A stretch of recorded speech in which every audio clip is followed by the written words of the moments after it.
高考结束时，我第一个冲出考场，而当记者采访我考得怎么样，我直接推开他。抱歉，我急着去捡剩饭，不然晚上就要饿肚子了。围观群众不禁感叹道：“穷人的孩子早当家。”然而，我那平时树皮都不舍得吃的爹妈，此时竟然穿着一身名牌，开着古斯特来接我。本以为是自己看错，直到老爹大手一挥，路边数不清的礼炮、嚎天气运、数以百计的礼服向我躬身行礼。恭喜少爷高考迎来！我吓了一跳，询问爸妈为什么做这么大阵仗营？今日只是高考结束而已，咱家里可是很缺钱的。然而老爹老妈却说：“傻孩子，如今你高考结束也长大了，爹妈就不瞒你了。其实咱家是燕京首富，我们的钱多的可以用来开地。”我不禁嘴角抽搐。老爹，你不是每天都去工地当小工吗？老爹挠了挠头，那附近刚开发了一块新地皮，我只是顺便去视察工作来着。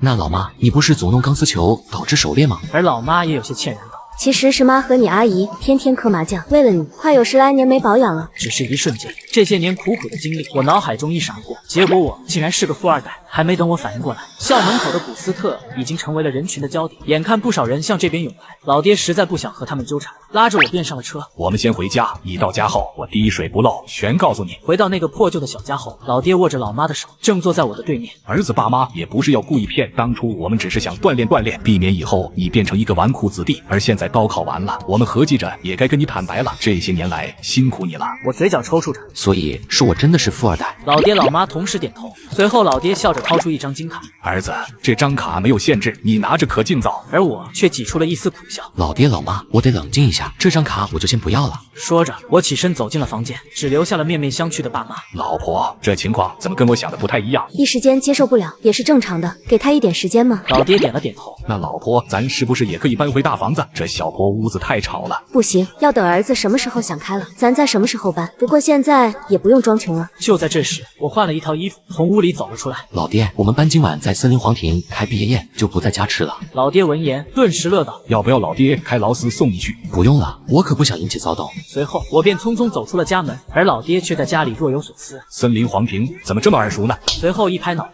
这不是我旗下的酒店吗？于是赶紧拿出手机拨打出去。另一边，我刚到森林皇庭，就碰上了铁哥们胖达。陈哥，你可总算来了！听说这森林皇庭可是京城最豪华的饭店，一般人可消费不起。你知道这是谁找的吗？我摇了摇头，只知道是班主任在群里发的位置，但具体是谁定的，还真不晓得。随后我们便走进了酒店，询问服务员后，才知道是那个富二代班长林想给定的。但不知道为什么，服务员看我的眼神却有些放光。等我们走后，服务员急忙慌地拿出了对讲机。各部门注意，各部门注意，少爷进入酒店了，目前正在前往709号包厢。瞬间，对讲机的另一头传来亢奋的声音：“收到欧洲鲍鱼龙虾皇家套餐，还有5分钟到达战场。”收到82年，拉菲已经准备就绪。收到高质量美女服务已到位。可我却对此丝毫不知。当打开包厢的房门时，已经有不少同学聚集在这里。见到我俩进屋，便有同学开始起哄：“你们可是迟到了5分钟，待会可要自罚3杯。”而我俩尴尬的笑了笑。随后，我扫视整个包厢，很快便从人群中找到了自己想要的人，眼中掠过一抹柔情，朝着对方我走了过去。正在聊天的几个女生看到我过来，也突然停了下来。小晴，你看浩辰过来找你了。苏晴是班上的学委，而且和我关系亲密，经常主动找我一起学习，我也帮她解决了不少学习上的难题。我们也是班上公认的 CP， 彼此之间也是暗生情愫。只是高考在即，谁也没有点破。我来到苏晴面前，看着她：“苏晴，你今晚真漂亮。”平时在学校的时候都是禁止化妆的，而今晚的苏晴却明显做了修饰，而且漂亮的让我有些心动。苏晴的脸上带着些许笑容道：“谢谢，你今天也很帅气。”在以前我根本没有想过谈恋爱，一心只想着高考，但现在也是时候该考虑了，所以我打算今晚表白。随后我向苏晴笑道：“吃完饭可以一起走走吗？”还没等苏晴同意，一个女生便戏谑地看着我：“哎呦，陈大帅哥，谁不知道你们2个的关系？是不是准备表白啊？”高雷，别开玩笑。苏晴瞪了他一眼，随即脸上却露出一抹不自然，看向我，带着歉意道：“抱歉，浩辰，我不能答应。”瞬间，整个包厢都安静下来，所有同学都意外看着眼前的一幕。我脸色一僵，随即牵强笑道：“我能问一下为什么吗？”就在这时，一道推门声响起。抱歉了，浩辰同学，晴晴她已经答应做我女朋友了。众人看去，只见一名男生走进包厢，身后还跟着班主任，而男生正是毕业宴的发起人班长林想。闻声，我难以置信地看向苏晴，他说的是真的吗？苏晴抿了抿唇，眼中露出一丝不忍，但还是站了起来，走到林翔身边。林翔微微一笑，顺势握住他的手：“大家听我说，今天当着众位师生的面，我正式宣布苏晴是我的女朋友。”话音刚落，众人就鼓起了掌。虽然不少人有些尴尬，但是跟着鼓掌就对了，而我则是呆呆看着两人牵着的手。浩辰，我们不合适的。这1年来，感谢你的帮助，我一直把你当好朋友看待。如果让你有什么误会的话，那我向你道歉。看着说出这番话的苏晴，瞬间我觉得对方是如此的陌生。所以说你是把我当傻子一样耍是吗？苏晴根本不敢直视我，她身旁的林翔却出声了：浩辰，你别这样，搞得好像晴晴欠你的一样，你们只能算是互相帮助而已。说着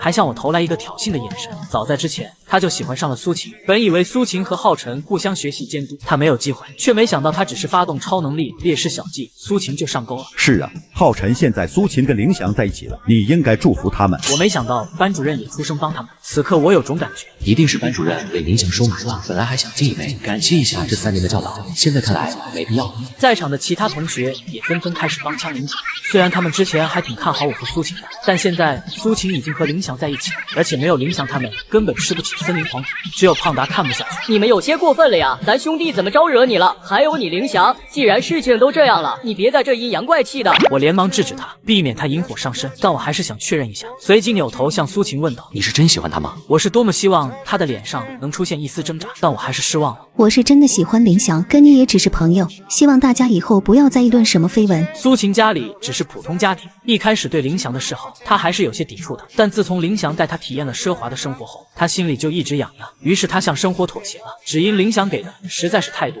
即使是对我的暗生情愫，也被林翔的超能力给冲刷掉。是因为我穷吗？我直视着苏晴问道。苏晴认真的点头，是你给不了我想要的生活。我摇了摇头，淡淡道：祝你幸福。然后转头叫上胖达，便准备离开。忽然包厢的门在这时打开，紧接着许多长相漂亮的服务生相继走了进来，每个人都面带微笑，手中都端着一道价格不菲的菜肴。这场景看呆了一众同学，有同学反应过来，连忙对着林翔拍马屁：哈哈，林少出手果然大方，太有排面了。就连苏晴也是眼睛亮闪闪的看着林翔，露出一种骄傲的神情，而林翔本人则是懵了。这可不是自己安排的啊！虽然家里有钱，却也只能订得上这里的普通包厢。况且这些菜品我都吃不起啊！不过为了维持同学们心中的形象，林翔还是硬着头皮笑道：我也没想到森林皇庭的服务这么周到，大家吃好喝好就行。随即对服务员招呼道：你们把菜放桌上就行了。然而服务员们无一人理他，林翔顿时尴尬起来。这是一名西装革履的男人走进来，身上带着强大的气场，一看就是成功人士。林翔眼前一亮，此人正是森林皇庭的总经理，就连父亲也要看此人脸色说话。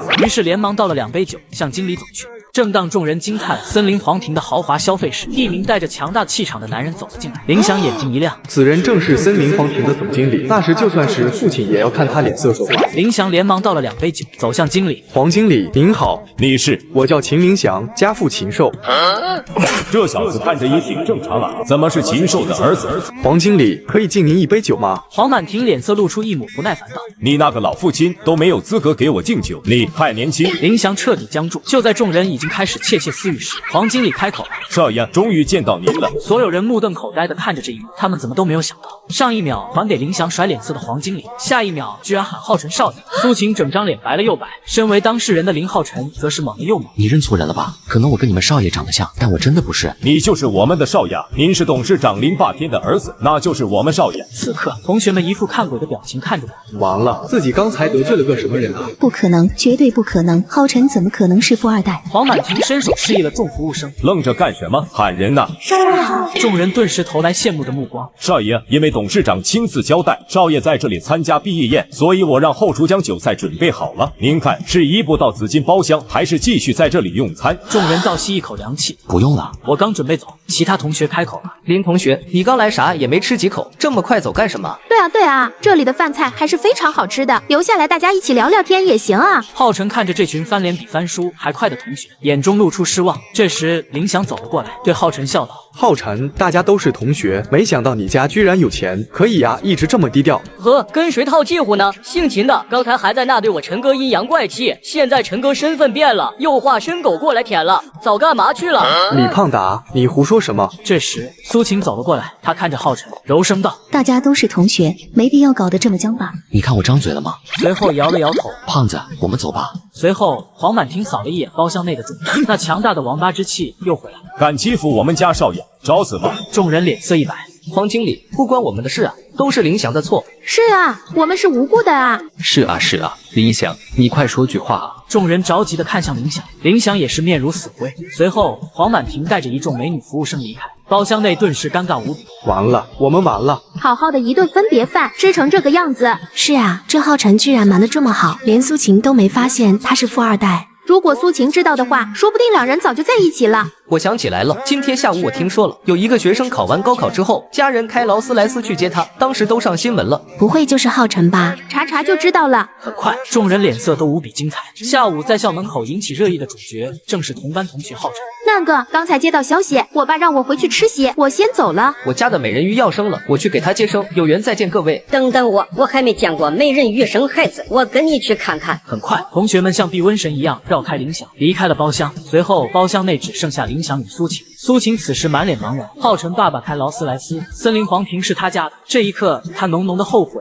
涌上心头。林翔喃喃自语道：“怎么会这样？你没事吧？”林翔一巴掌甩在苏晴脸上：“都是你害的，这下我们秦家完了。”哈哈哈，真他妈爽！勋哥，真没想到你居然藏这么深，连我都被骗了。胖达唏嘘地打量着浩辰。崽子，怎么看你也没富二代的气质啊？鬼，怎么说话呢？浩辰嘴角抽搐。你以为我想啊？我父母足足瞒了我18年，你知道这18年来我是怎么过的吗？浩辰欲哭无泪。随后胖达坏笑道：“现在苏晴怕是后悔死了吧？放弃了你这棵大树，去选林翔那根牙签。勋哥，我跟你说，你以后得防着点了。按照剧情，那女人肯定会回来找你的。我跟她已经没有什么关系了，以后大家就是路人了。”随后两人吃完，浩辰刚回到家，爸妈突然开口道：“那个儿子，我跟你爸商量了一下，我们决定搬回天字轩1号，就是想问问你想什么时候回去。”妈，这么多年为了我，你们也辛苦了。我看啊，既然你们有钱，那就换个地方住呗。在梁城，你们名下还有其他的房子吗？这个是有，我跟你爸前几年看了几栋别墅，想着等你长大了再选一栋住下。那咱们明天就搬。在浩辰的建议下，一家人很快就搬来了这里。新家是一栋别墅，在梁城的中心城区，造价几千万，算是非常豪华了。欢迎少爷回家。没见过什么世面的浩辰被吓了一跳，他连忙对众人抬手招了招：“你们好。”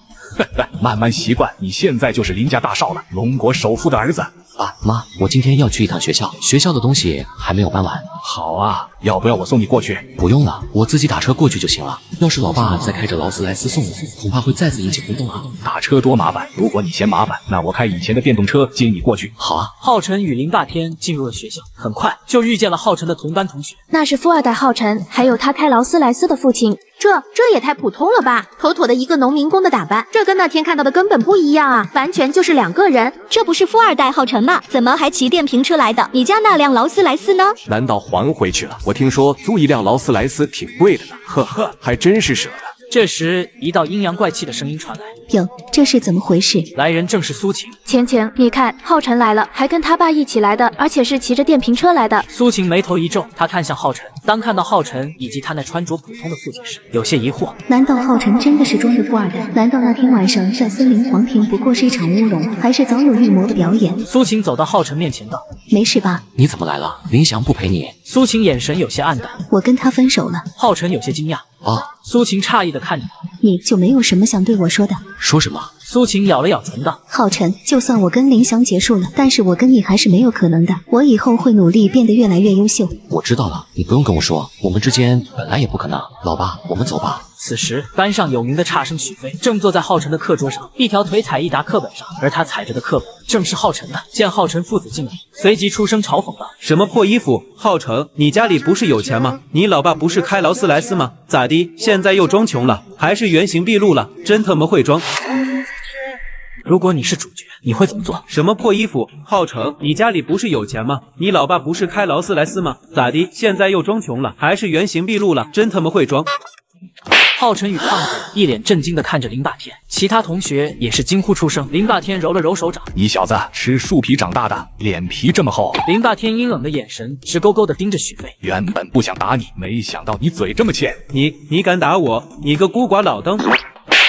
这次换作林霸天意外了，他眼中露出欣慰。不愧是我寻哥。浩辰，你敢打我？浩辰冷冰冰地看着他道：“记住了，侮辱我可以，但是敢侮辱我家人，我弄干你！”所有人都被浩辰的话弄得起了鸡皮疙瘩，他们震惊地看着浩辰，一脸的意外。你给我等着！许飞咬牙切齿地扔下一句，随即逃也似的跑出了教室。许飞离开后，李胖达连忙鼓起掌来：“好样的，寻哥，男人了一把！”浩辰无语：“我什么时候不严的了？”哈哈，不错不错，不愧是我林霸天的儿子。儿子为了维护他才动的手，他高兴的不得了。就在这时，一道中气十足的朗笑声传来。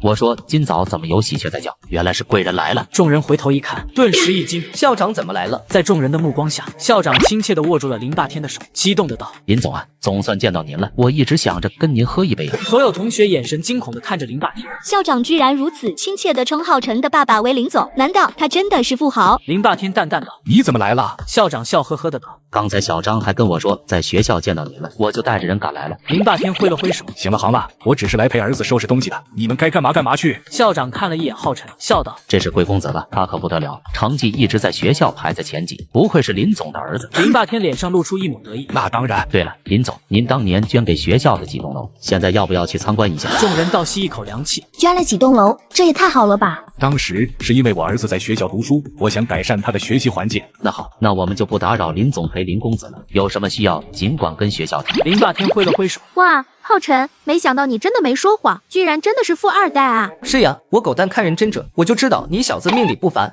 浩辰，咱们以后可得多交流交流，我也想知道怎样成为富二代。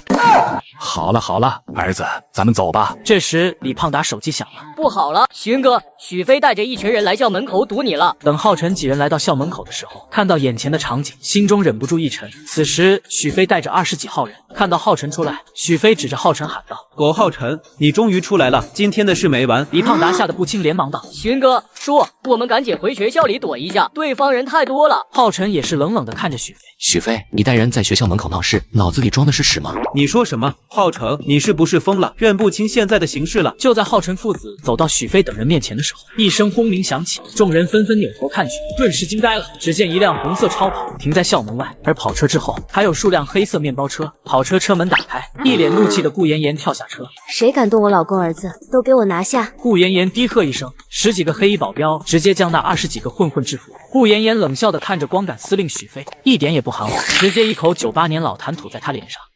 小崽子，敢惹我顾妍妍的儿子，你有几条命？突如其来的一幕直接惊呆了所有人。浩辰吞了口口水，小心翼翼地凑到林霸天耳边：“老爸妈，她一直都这么霸道吗？”你妈可不是个简单的女人，等以后你就慢慢了解了。许飞回过神来：“你敢吐我口水？”他心态直接炸了，1天之内居然被一家人打。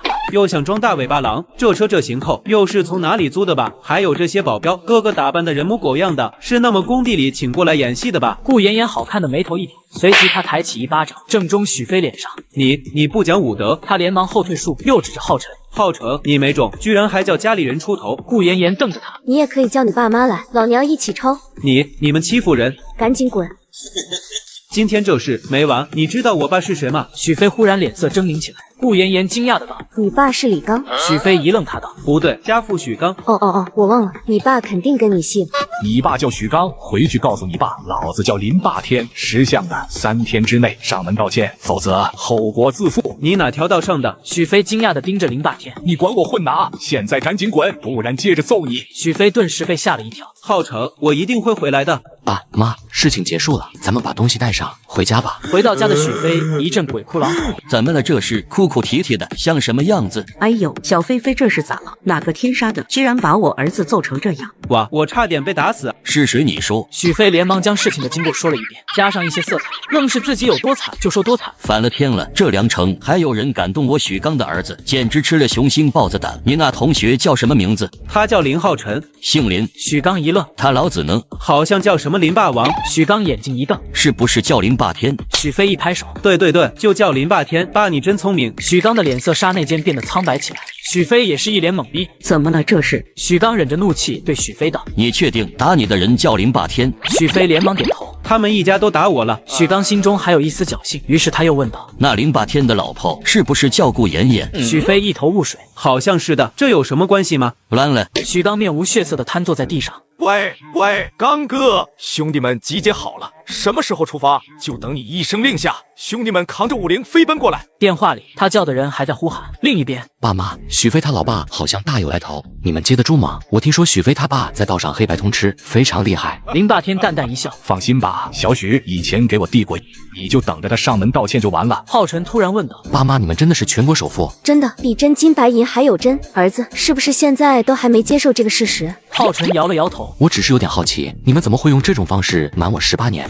这个。”顾妍妍看着儿子，一时间看不出他是埋怨还是什么，于是他将目光投向林霸天。这个之前咱俩也解释过了，咱俩也是被逼无奈呀。家里产业这么大，我们不是怕把你惯成纨绔2代吗？于是才出此上策。第二天，别墅外聚集了一帮人，定睛一看，其中还有熟人，那不就是许飞吗？没想到林霸天一出现，许刚就让许飞跪下，当着林霸天的面严厉的批评了一顿许飞，还卑微的称林霸天为林哥。浩辰看得没有多少意外，看来老爸还是扛得住的。很快，浩辰一家在梁城彻底火。很多人深挖之后，发现林霸天居然是全国首富，于是很多人纷纷靠近浩辰家的别墅，开启了直播，而人们还翻出了浩辰高考结束后接受采访的照片，一时间舆论无数。与此同时，浩辰的梦中情人正在和闺蜜喝咖啡。没想到梁城这么个小地方，居然是卧虎藏龙啊！江云晓拿着手机凑过去，你看这小哥哥居然是个富2代，顿时被手机上的照片吸引了。是他，照片中的这个女生站在桥边，当时还以为她要跳舞，于是聊了几句。她叫什么名字？破天荒的苏青诗开口了。江云晓震惊的看着苏青诗，哇咔咔，诗，你居然会对男性生物感兴趣，这是怎么了？有什么问题吗？我只是问问。江云晓夸张的道。那当然了，问题大了，你什么人我还不清楚吗？你可是号称南大的冰山女神啊，对男性天生的排斥。当然，他也没有在意，就算对方现在是首富之子，与他都没有太大的关系。行吗？去一边看你的帅哥吧，我作业还没有写完。薛之谦要来梁城开演唱会，这个信息一出，立刻以一种恐怖的速度占据了梁城的各大新闻热搜榜。天，薛青青要来梁城，为啥我的爱豆刷屏点赞评论？谁这么大的能量，居然能把老薛请过来？这也太好了吧！哈哈，近水楼台先得月，我家就在梁城，各位先走一步了。这时电话响起，浩辰有些意外，居然是李胖打的。接通后，浩辰直接问道：“找义父什么事？”嘿，那个荀哥，能不能拜托你件事？什么事？那个是这样的，俺昨天不是交了个女朋友吗？他想去看薛之谦的演唱会，我寻思着给他买一下票，可是现在根本抢不到。你能不能发动一下富2代的力量，帮一下兄弟？浩辰却是瞪大了眼睛。等等，你交女朋友了？啥时候？李胖达有些得意的道：“上次不是跟你去吃烧烤吗？我看上了烤烧烤的妹子，她也是个做兼职的，我俩聊着就交上了。”牛，主要是胖子这造型，居然还有妹子看上他，图啥？说正事，怎么样，荀哥，能不能弄到？这个嘛，我问一下我妈，看看能不能搞到。感谢义父。无儿有礼了。挂了电话，浩辰正想去找老妈，忽然敲门声响起。挂了电话，浩辰正想去找老妈，忽然敲门声响起。妈，你怎么来了？手拿了什么？你看，妈给你弄到了什么？浩辰眼睛一亮，妈，你这该不会是那个歌星薛之谦演唱会的门票吧？浩辰心中直呼，好家伙，老妈是特地给我送温暖的，她怎么知道我需要这个？这是妈费了好大劲才弄到的，还是第一排哦，足4张，花了我一点点小钱呢。这里有4张票，我跟你爸还有你，咱们一起去看演唱会去。浩辰意外道：“妈，你喜欢薛之谦的歌？”对啊，妈老爱听他的丑八怪啊，经常唱给你爸听，你爸都说好听呢。浩辰嘴角抽搐，顾妍言道：“不过你爸可能不太喜欢这种场合，应该也不会去了。”还有2张，刚好可以送胖达和他女朋友小爱同学。不是我说你啊，儿子，连他都找到女朋友了，你还不抓紧时间？我不着急。很快就到了演唱会当天。陈哥，你帮我们买下爆米花可以吗？浩辰无语，为什么你不去买？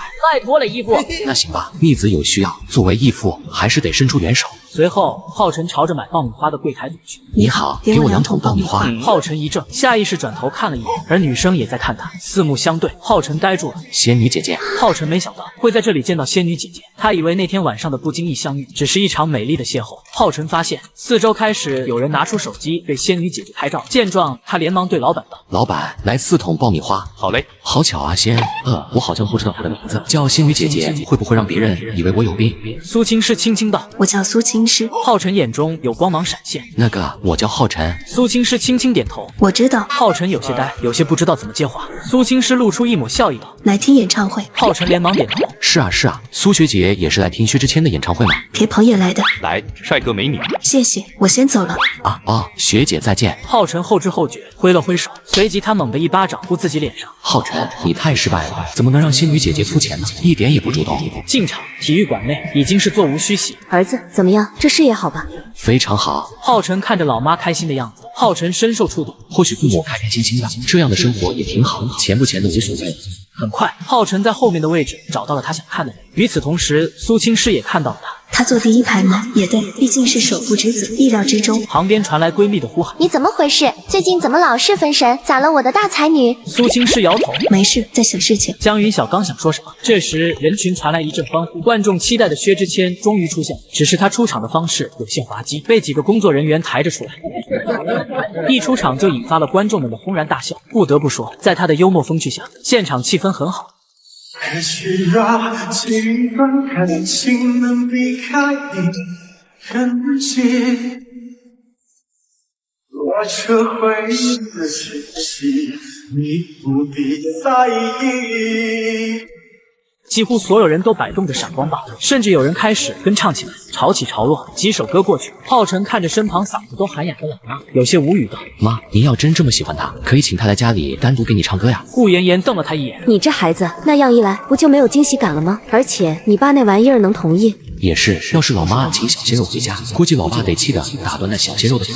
很快到了活动氛围的时候，男的朋友晚上好，无数粉丝欢呼：“辛苦你们啦！”不辛苦，薛之谦，我爱你，我要给你生猴子！狂热的粉丝尖叫起来，浩辰嘴角微抽，他看了一眼身旁尖叫的老妈，又看了一眼站起来欢呼的胖达两人，捂了捂脸。台上，薛之谦竖起食指，让粉丝们安静下来。那么接下来这边有个小节目，我将选一名幸运观众上来和我合唱一首歌。他话语出来，全场沸腾。我，薛之谦选我。这里，芊芊看这里，我是大学生，我先合唱。全场掀起一场小骚动，坐在后排的人恨不得挤到前排去。既然大家都这么热情，那么灯光师随机选人，开始。突然，浩辰瞪大眼睛，脸上充满难以置信。那束光照到的居然是苏青诗，苏青诗也是愣住。诗诗，你中奖了，中奖了啊！江云晓身为苏青诗的闺蜜，充分的诠释了什么叫坑队友。好，那么请那位美女上台来。苏青诗坐在座位上犹豫几秒后，她还是站了起来，朝着舞台上走去。哇塞，那妹子身材棒啊，陈哥是不是？胖达有些兴奋的推搡着浩辰，不料下一秒他的耳朵就被小爱同学揪住。是吗？身材哪里好了？我错了。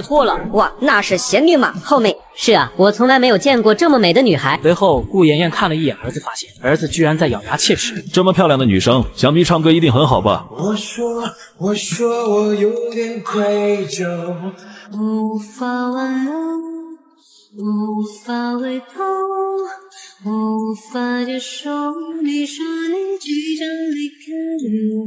浩辰在第一排听着苏青诗清澈动听的歌声，看着她那绝美的容颜，他觉得自己仿佛坠入爱河。你说你还是我。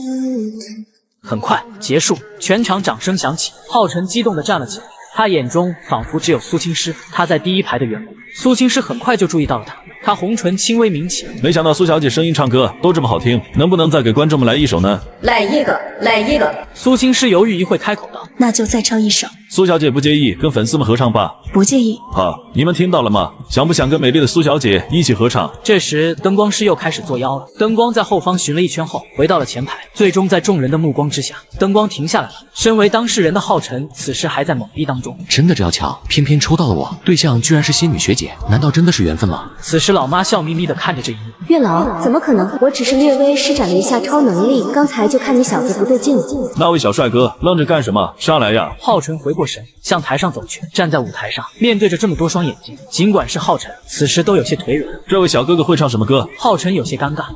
那个，我似乎不会唱您的歌。苏青诗用膀胱看了一眼身旁的男生，我不怎么听，都会整两句，你居然直接来句不会唱。薛芊芊看了一眼台下的顾妍妍道：“那既然被选中了，就唱一首吧，只要是歌就行。唱什么？”浩辰想了想道：“希望你被这个世界爱着。”希望你被这个世界爱着，希望你笑了是真的快乐，希望你遇见了闪的浑浊，眼里依然有爱的清澈。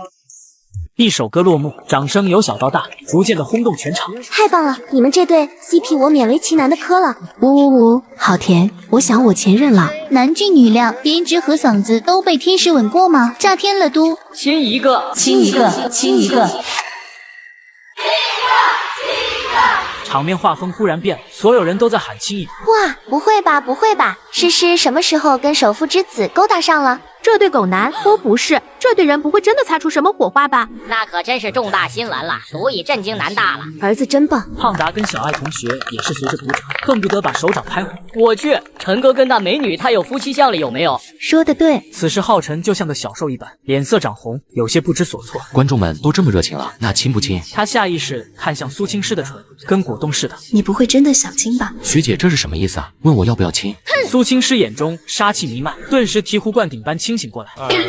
苏青诗看着他慌张的样子，果然是毛都没长齐的处子。最终两人还是下了台，在薛芊芊的调动氛围下，众人才把目光重新放在他身上。而苏青诗走回座位前，转身看着一脸懵逼跟过来的浩辰。你的座位在这里吗？反应过来的浩辰恨不得找个地缝钻进去。诗诗，你太棒了！嗨，小帅哥，我是诗诗的闺蜜，我叫江云晓。你好，江学姐。你喜欢诗诗？小小，走了。把你微信给我，回头聊。浩辰刚回到家，手机就响了起来。嗨，小学弟在吗？在的，学姐。随后，江云晓发了一张苏晴诗的照片。浩辰瞪大眼睛，正当浩辰想要保存时，忽然被撤回。学姐，你这么做是会折寿的。江云晓此时笑得前俯后仰。发春了。江云晓连忙道：没，就是突然想到了好玩的事情，想不想要诗诗的微信？真的吗？对方直接推荐好友，浩辰连连点击添加。做完这一切，浩辰露出胜利的微笑。另一边，诗诗，这是干什么？我只是在跟朋友聊天呢。苏青是双手环胸，手中拿着江云晓的手机。说吧，谁收买你了？什么价格？就是那个首富之子跟你合唱的那个小帅哥。苏青是一怔，是他。这时手机响起，感谢江学姐，江学姐，我请你吃饭吧。苏青是嘴角掀起一抹神秘的弧度。好啊。房间里，苏青是学姐的微信，她加上了。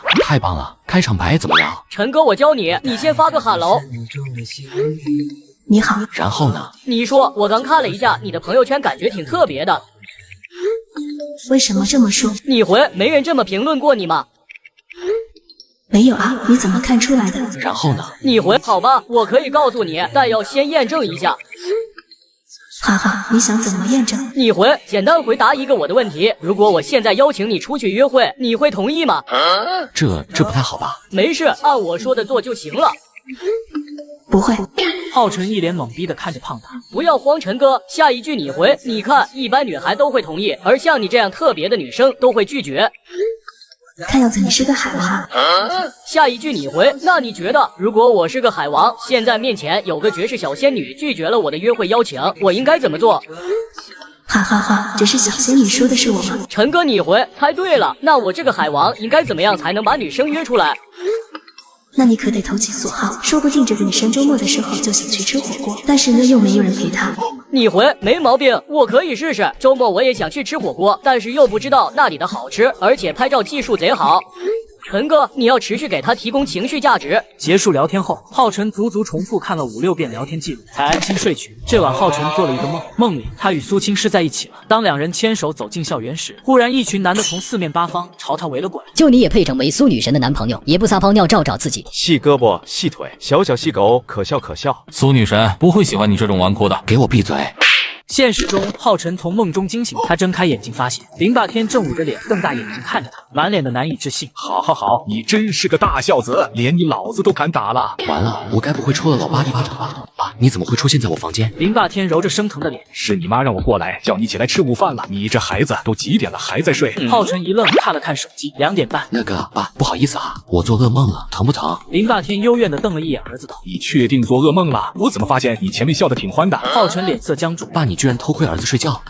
那什么，赶紧出来吃饭，饭菜都要凉了。饭桌上，林霸天道：儿子啊，改天带你去公司参观一下，看看你未来的产业。浩辰惊讶的道：爸，你跟我开玩笑呢？我连公司最基础的东西都不会，你还想让我接手？不会可以学呀，老爸奋斗这么多年，就是给你铺路，现在基本上大事没有了，你只需要坐在办公室吹吹空调就行了。浩辰连忙摇头：我还年轻，大学都没有读完呢。林霸天满脸黑线：你也该为老爸着想，为了锻炼你，老爸可是足足10几年没有跟你妈度蜜月了。浩辰翻了个白眼：爸，您说这话也不觉得脸红？我被瞒了这么多年都没有说什么。看着油盐不进的儿子，林霸天有些蛋疼。那既然你没兴趣，行，你赶紧找个老婆，你们夫妻2人一起管理。我就算有女朋友，也要和她度蜜月呀，没空。逆子。顾妍妍看着父子俩，拌嘴笑了起来。很快时间来到周6，浩辰早就出门了，父母都被他的操作惊呆了。儿子这么快就去约会了？支付宝到账10万元。正坐在出租车上的浩辰直接社死，司机听到这声音也是吓了一跳。搜集领森森挺好啊。呵呵，是啊，还不错。他打开手机，发现支付宝直接多出20个 W。儿子，出去请你孩子吃饭，必须吃好的。使劲造，玩得开心就好。很快来到约定好的地点。你在这里等一下，我们去买点喝的。浩辰站在原地发呆，忽然一声疑惑的声音从旁边传来。浩辰，浩辰愣了一下。苏晴，你怎么在这里？浩辰淡淡道：出来买点东西。他的语气有些冷淡。苏晴也是感受到了他的疏远，眼中掠过一抹黯然。你今天很帅，不愧是首富之子，跟以前相比变化很大。以前你可不不怎么会打扮呢？现在的浩辰身上多了几分自信，妥妥的一个阳光大男孩。苏晴忽然觉得这个暗恋自己的男孩开始变得优秀了。浩辰冷淡道：“人是会变的，不是吗？这也是你教我的。”苏青脸色一僵。浩辰，我……此时苏青是冷冷的看着这一幕。我爸是全国首富，我妈是黑帮大佬。上南大的时候，我谁也没告诉。大一那年，班主任收受贿赂，帮助死敌陷害我。面对不公，我选择摆烂。数学竞赛我不参加，迎接外宾我不发言。班主任慌了，校长出面来压我。学弟，这位是？这是我高中同学，刚巧遇上。这是我学姐，叫苏青诗。浩辰连我的名字都懒得介绍吗？你好，我是苏青诗。你们现在是情侣吗？不是的，我们之间清清白白，什么关系都没有。我还以为你们已经在一起了。苏晴正要开口，浩辰却抢先道：“学姐，我口渴。”刚要把冰淇淋递给浩辰，余光瞥见苏晴，忽然又改变主意：“我喂你吧。”那个，我还有事，先走了。转身之际，苏晴眼眶不争气的红了。很快，时间来到开学这天，入学考试完，班主任一拍桌子，指着我说：“林浩辰，入学考试你还不承认抄袭人家吴坤？我都看见你抄袭了。我年级第一要抄一个年级第8的，明明是他抄的我。不管怎么说，你们2个卷子最后一道大题解题不准一样，一定有人抄袭。最后还是给我记一个警告处分。我临走时还听见吴坤得意的轻笑。下午，班主任王老师当众宣布，因为林浩辰受过处分，这回不能参加全市3好学生的评比，现在由班级第2的吴坤参加竞选。全班同学哗然，我也一下明白了，原来在这等着我呢。吴坤是我死敌，仗着他那当副校长的爸爸横行霸道，全班同学都怕他，只有我不把他当回事。下课时，吴坤骄傲地走过来，有了是3好学生的荣誉，保送名额就稳了。学习好有啥用？还不是一样要自己去考试。你爸能买通王老师，还能买通市里的评委啊？你说什么呢？什么买通不买通？谁让你考试抄袭了？我抄没抄袭，大家看得清楚。吴坤，你说是我抄你的，那道题你会做？吴坤嗫嚅着，听不清说啥，估计受了吴坤和王老师的威胁，不敢承认。我冷笑一声，听说这次是3好学生评比，还有奖金呢。虽然几万块不多，但也是你这穷鬼几个月的生活费了吧？吴坤又一次当众挑衅我。下午放学，我请客去吃大餐，大家都去啊，庆祝我荣获是3好学生。这时胖达过来，装什么装啊？这不还没评上呢，就要请客了。浩辰，我们不去。我吃大餐还用他请？晚上跟我去表姐餐厅吃。下午放学在学校门口接到老妈的电话，浩辰在学校怎么样啊？过几天我就回去看你。还是别了，你一来就兴师动众的，多注意休息，别太累了，身体要紧。周末让你爸爸带你去玩，他比你还忙呢。爸爸公司出了点问题，现在都见不到他人，而老妈一天神神秘秘，不知道在忙什么。这时胖达跑过来，总去你表姐那里吃大餐，怪不好意思的，人家又不要钱。那就换一家，我请你。最后我们还是去了表姐的餐厅，想到吴坤领着几个同学也选了这家餐厅，见到我和胖达，吴坤眼睛一亮。林浩辰，你们忍不住要来混大餐了吗？谁知道你们也来这了，我们自己吃自己的。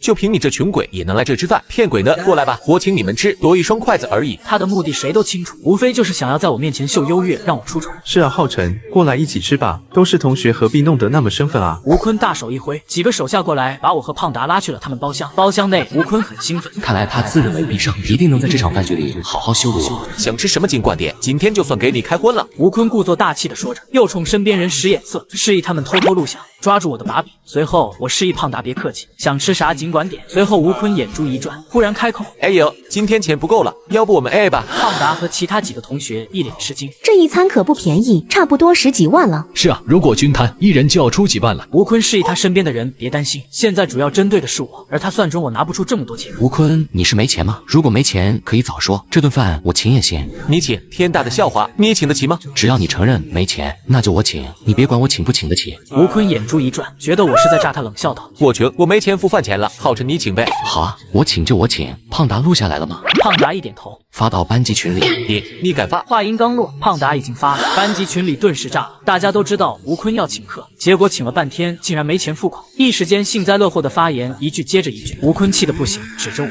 你掏钱吧，拿不出钱来，看你怎么收场。”我没理他，一个电话打了出去。随后，一名穿着西服的男人走过来：“您是林公子吧？我老板说今天这餐免单。”吴坤傻眼了，什么情况？凭什么免单？第二天早上，我那忙得见不到人的首富老爸竟然给我打电话了：“儿子，这次市里评定3好学生，怎么没有你呀？是不是你又惹祸了？”什么叫又惹祸了呀？他们的教委不行啊，下面的学校弄虚作假，还学会陷害人了。怎么回事？我找人去教委问问，调查一下你们学校。不用了，这么点事我还能搞定，你忙吧。谁知刚进教室，好心情全没了，黑着脸的吴坤昨晚在班级群里解释了一晚，还是被大家嘲笑了。就在这时，班主任王老师来了，跟大家说个事，过几天1年1度的全国奥数竞赛又要开始，我们学校吴坤和林浩辰，你们2个代表我们班出赛吧，好好考，争取考个好成绩，为学校争光。我一听不乐意了，还为学校争光？学校坑我陷害我，这事就完了呗。老师，我去不了，把机会让给需要保送大学的同学吧。王老师脸色一变，林浩辰，你什么意思？就是字面意思，我学习不好，考试还要抄，成绩不如我的同学。你这是什么话？你还有没有集体荣誉感？我都抄袭了，还通报批评了，还要啥荣誉感？这回同学都憋不住，轰的笑出声。你给我出去站着！王老师气得发抖，我耸耸肩膀，无所谓的走出去。耶，这不是数学天才林浩辰吗？怎么淘气了？你们王老师罚你站。隔壁班的班主任林老师也是我的数学老师。我们老师欺负我，陷害我抄袭，不让我评3好学生。我对林老师挺有好感的，小声跟他抱怨的是，我知道学校上下都为你抱不平，但是没办法，谁让人家爸爸是副校长呢？到最后我也没去参加数学竞赛，林老师挺为我遗憾的。更遗憾的是，我们学校铩羽而归，参赛的同学第1轮都没过，直接让我们学校的综合排名往下降了一些，学校上下震动。王老师难辞其咎，被教导主任、副校长一顿训斥，他把这股火又撒到我头上。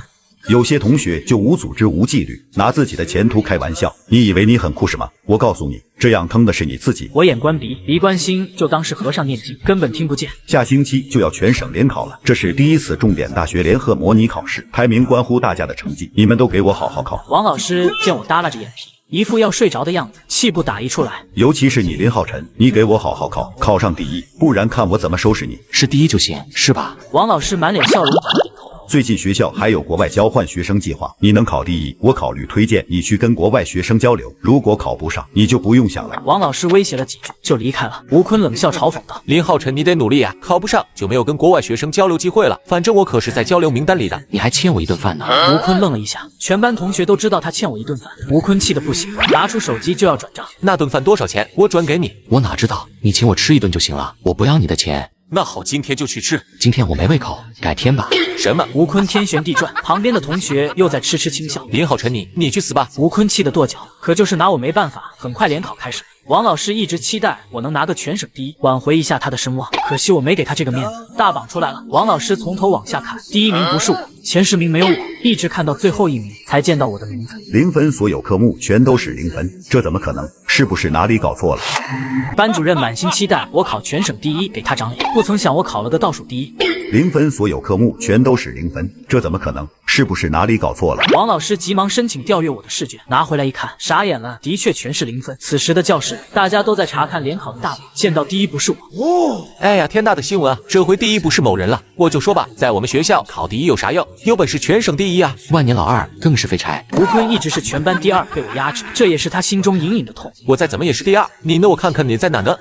浩辰考了最后1名，这倒数第1名是不是也是第1名啊？有同学脑子转得快，顿时想通了。哈哈，林浩辰说话算数，答应王老师考第1名，可没说是正数还是倒数啊。你竟然全是0分，你交了白卷？我每一题都答了，作文都写满字数。办公室里答得这么满，没一道对的，20几道选择全部选错，10个判断也全错。试卷答得不错，可全在关键地方改了一笔，故意答错了，这是满分试卷的底子。最生气的当然是王老师，这摆明了是跟他对着干嘛。林浩辰，你故意考成0分的？我是想好好考试来着，可能是没发挥好吧。好，你没发挥好是吧？你等着，我收拾不了你，有人能收拾你。王老师气恼地转身出去找人，其他同学围上来翻看我的试卷。浩辰你神了，这都能答错，完美避开所有正确答案啊！是呀，这可比考个满分难多了。满分也许有蒙的，可这摆明了全都会啊！不少同学围着我一顿吹捧，没想到我倒数第1，还受到这么多同学的吹捧，这不得记录一下？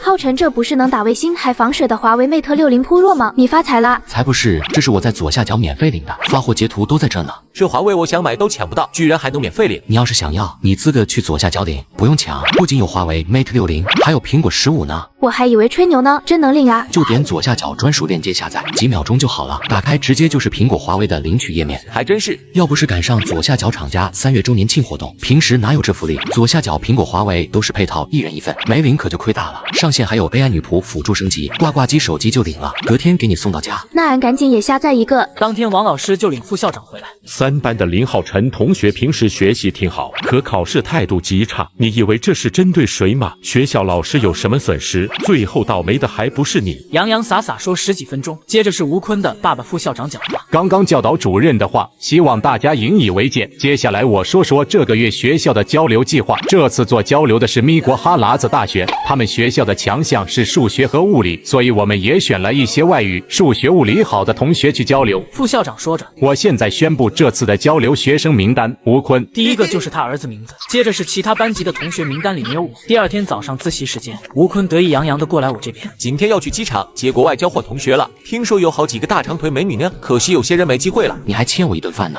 要不中午请我吃吧？吴坤脸色变了，咋的？没钱请啊？别找借口，没钱就直说，我不让你还了。吴坤脸涨得通红，咬牙切着，明天就请。没钱就别扯明天。吴坤直接气疯。第2天，王老师火急火燎推门进来，林浩辰，你赶紧去参加国外学生的交流讨论小组。让我出去就出去，让我多没面子啊！王老师，我还要上课呢，这个问题我还没听明白。让你去，你就赶紧去。老师，我得对我的未来负责吧，不能因为学校的活动就耽误我的学业，对吧？最后考不上研，学校好像也不给我保送。王老师没办法，只能气哼哼的离开。下午的时候，教导主任陪着副校长一起来了。林浩辰，你跟学校是不是有什么误会？你儿子联合王老师陷害我，说我考试抄袭，这应该不是误会。副校长脸色一变，他没想到我这样直接。我会让教导主任好好查查，如果你说的是真的，我立即全校通报还你名誉，当然学校的保送名额也是你的。我打心底不相信，我倒要看看你们能搞出什么花样，那就先去看看。教导主任领着我去交流小组那边，副校长脸色阴沉的瞪了一眼王老师。这么不听话的学生你是怎么带的？校长他就是个刺头，我真没办法啊。不听话就开除，让他档案留一笔记录，让他考不了研，还想跟我儿子抢保送名额，癞蛤蟆想吃天鹅肉。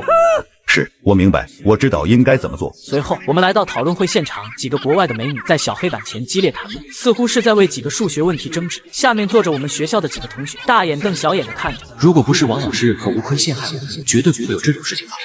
见我和教导主任来了，有人充满期待，长长吐了一口气。我站在黑板旁，看了看外国美女写下的公式和问题，听了几句，知道他们讨论的焦点是在用哪种方法解题。 I suggest using multiple calculus in advanced mathematics. Your way of solving the problem amounts to cheating. After all, multiple calculus hasn't been learned in college yet. Should be solved by methods learned in high school.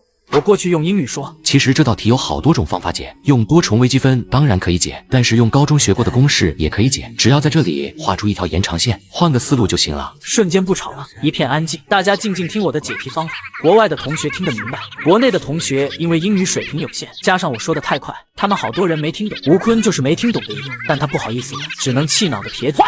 为期2天的交流活动很快结束，送走了国外交流学生，我再次回归教室。班级同学早就传开了我为学校争光的事，见我进来，顿时响起掌声。跟在我身后的王老师脸色铁青，提前回来的吴坤同样脸色难看，恨恨地瞪着我。这回评定是3好学生，教委临时加了个条件，需要在接下来的物理竞赛中获奖中角逐。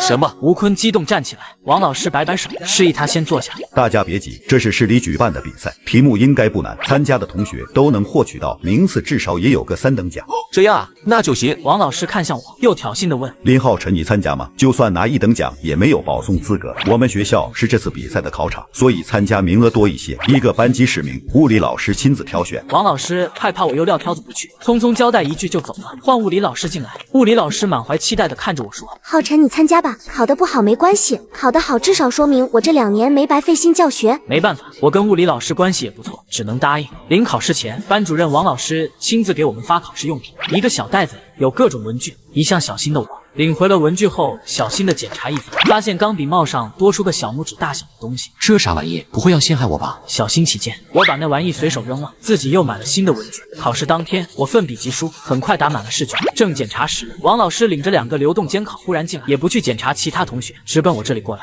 林浩辰，你站起来，有人举报你作弊，我们检查一下。王老师生硬的开口，2个流动监考一左一右的上来。果然是陷害我。我冷笑的站起身来让他们检查，忽然发现左前方的吴坤耳朵里有东西，我心中一动。老师，这是检查什么？现在谁还用纸条作弊？都是高科技了。流动监考闻听，还真过来看看我的耳朵，没发现什么，又不甘心的拿着文具仔细查看。王老师很着急，竟然没有，看来是被他换掉了，再仔细看看。流动监考老师不是本校的，跟王老师不熟，根本不听他的，他们是听了王老师说有人作弊才来看看的。见什么也没查到。王老师不甘心地说：“再用仪器测测。”一个流动监考见王老师这么坚持，以为他的消息非常可靠，点点头出去。一会拿来一个信号检测器，在我身边测了一遍没动静，打算拿走。经过吴坤那里，忽然滴滴的响起来。是他作弊。王老师，你的消息果然正确，只是人错了。流动监考在吴坤耳朵里找到了无线耳机，考场外有人给他传递答案。我毫无争议的在这场物理竞赛中拿了第一，物理老师非常高兴，当着全班同学的面夸了我10分钟。而作弊的吴坤倒了霉，事后调查出来是他爸爸担心他拿不到名次，找人帮他作弊。我宣布最后处理结果：吴坤取消是3好学生资格，档案记一笔作弊。副校长停职接受调查，王老师开除教师队伍，由隔壁班的林老师暂代班主任。林老师上来的第一件事，我希望给浩辰3好学生的竞争名额。老师，我本来也不需要保送，让给其他有需要的同学吧。我想去哪个学校自己考。3个月后，我以总分第1的成绩拿下了全省理科状元，我们班级都很轰动，各种祝贺我们学校的先后到达，只是没有陷害我的副校长和王老师的份，他们也不配享受这样的荣誉。柳如烟为了营销她笨蛋美女的人设，在跳女团舞时故意调拍，粉丝们笑翻了，反而其他几个卖力跳舞的女孩都成了她热搜的配角。最后因为配合不好，整个队伍都被淘汰了，因此柳如烟却火出了圈，又因为超高人气夺冠，成功出道当了评委，在我老妈投资的节目故意淘汰我。儿子，薛谦谦最近要录一档叫《偶像100%》的综艺节目，你老妈我就是主要投资人，儿子你去参加薛谦谦老师的节目吧。老妈，你这么喜欢薛谦谦，我爸知道吗？还有就是，你觉得你儿子能成为偶像？薛谦谦老师可是你老妈我的男神啊，和他同台是老妈一直以来的梦想，儿子你就替老妈完成这个小小心愿吧。看着眼前老妈那可怜兮兮的样子，我竟不忍拒绝。看来不去是不行了。很快来到了录节目这天，老妈是最大投资人，却隐瞒了我的身份。为了制造节目的真实性，现场以直播的方式向观众展示。一时间，全场一片哗然。太好了，这期有我的男神薛谦谦。天啦，华晨晨居然也来了！华晨晨和刘如烟，这是什么神仙组合？太有看点了！开场的第一天，直播间就挤满了几10万观众。首先是导师们的介绍环节。大家好，又见面了，我是薛谦谦。薛谦谦是本期节目第2大投资人，又因天籁之音频繁出圈。大家好，不是你是孩子的时候，我就在陪伴你。现在你有了孩子，我连孩子和你一起陪伴的花晨晨。大家好，我是你们的吉祥物柳如烟，又和大家见面了。这就是上一届的冠军柳如烟啊！没想到她也能和这么多大明星同台当评委，反正我是不喜欢这样的。第1期节目开始初选环节，选手们自由发挥，让导师们对自己产生记忆点。中途只要有任何一位导师灭灯，就算淘汰。不过预选赛对选手的要求并不会太严格。随后表演陆续开始，有选手失误被淘汰，也有几位幸运晋级。轮到浩成上台。浩成，等下正常发挥就好了。大孝子还关心起义父来了，放心，我练了2年半的舞蹈，今天终于派上用场了。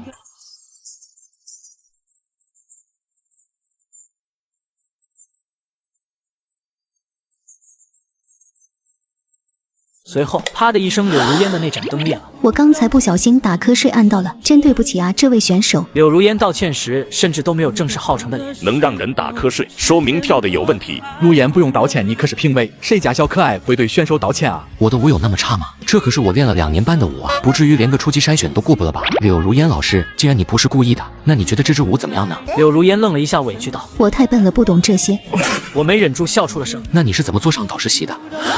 话一出口，我立刻成了口诛笔伐的对象。什么情况？这小子谁呀？人家如烟刚当评委，这不是霸凌新人吗？很多观众都说柳如烟是有舞蹈天赋的，人家靠第6感判断不可以吗？气氛一度降到了冰点，花程程连忙打起了圆场。哈哈，这位选手柳如烟是我们上一季的冠军。偶像出道的重要因素之一就是粉丝喜爱，舞跳的怎么样不能代表全部哦。我点点头，继续道：“原来是这样，难怪你也能坐在那个位置。”他竟然敢质疑我们花程程的舞技。花程程可是天团 C 位，他算鸡毛。恭喜选手获得复活卡1张。所有人都把目光落在薛谦谦身上。抱歉没忍住，好听的节目我好爱，我准备把这张卡用了。谁能想到这才初赛，金主大爹就把复活卡给用了？就是，毕竟难造赛制，每位导师只能使用1次复活卡，一般都是留给后期同组 PK 的。第1期节目结束后，浩成在后台找到了薛谦谦老师，真的非常感谢，我妈妈非常喜欢这档节目，我是来替她完成梦想的。如果初赛就被淘汰的话，我都不知道该怎么面对她。加油，小子，我看好你。随着第1期节目热播，网络上也出现了不少热搜话题，其中最引人注目的一条就是我在营销号的嘴中成了得理不饶人的选手。柳如烟扮演的角色是犯了错的小可怜。而薛芊芊在这个时候使用复活卡霸气护妻，为柳如烟犯的错买单。不错呀，现在的营销号很有想象力。也对，有人花了钱的话，什么都能写得出来。柳如烟擅长利用镜头，也擅长讲一些煽动粉丝情绪的话。很快，第2期节目开始，相比上一期，直播间人数又翻了1倍，现场人声鼎沸。开始进入导师和选手的互选环节，导师亮灯，然后由选手来选择加入哪位导师的阵营。每位导师可以选择7个名额，如果选手上台后没有导师为其亮灯，则表示淘汰。随后选手们依次上台，第1位是陈瑶，在去年和柳如烟一对被拉后腿淘汰的选手，妥妥的实力派。3位导师都为他亮起了灯牌，他选择了最有实力的薛芊芊。第2位上场的选手只有花程程1位爆灯，顺其自然的加入了花程程阵营。第3位则是选择了柳如烟，我也想像柳如烟姐姐一样受欢迎。第4位是李娜娜，薛芊芊和苏白为她爆了灯，我想选择苏白老师，凹进薛芊芊老师。节目很快只剩下最后1名选手，浩辰的形象也是所有人里最好的，亮灯的导师薛芊芊和柳如烟老师。很快第2期节目就这样结束了。节目组为了制造悬念，准备第3期开场时再让浩辰给出答复。导演别逼我，到底选了谁？在酒店门口，我遇见柳如烟以及被她缠上的薛芊芊。芊芊，没想到我这么笨的女孩子也能有做导师的机会，真是太谢谢您了。晚上可以让我请您吃顿饭吗？男人的脸没从手机上离开半分。柳如烟不甘心被无视。说起来你好像比我大很多，不介意的话我可以叫你哥哥吗？你只是暂时有做商品的价值，至于你前几天的小手段，节目结束后我的律师会联系你。他说的估计就是前几天柳如烟买热搜炒 CP 的事情吧。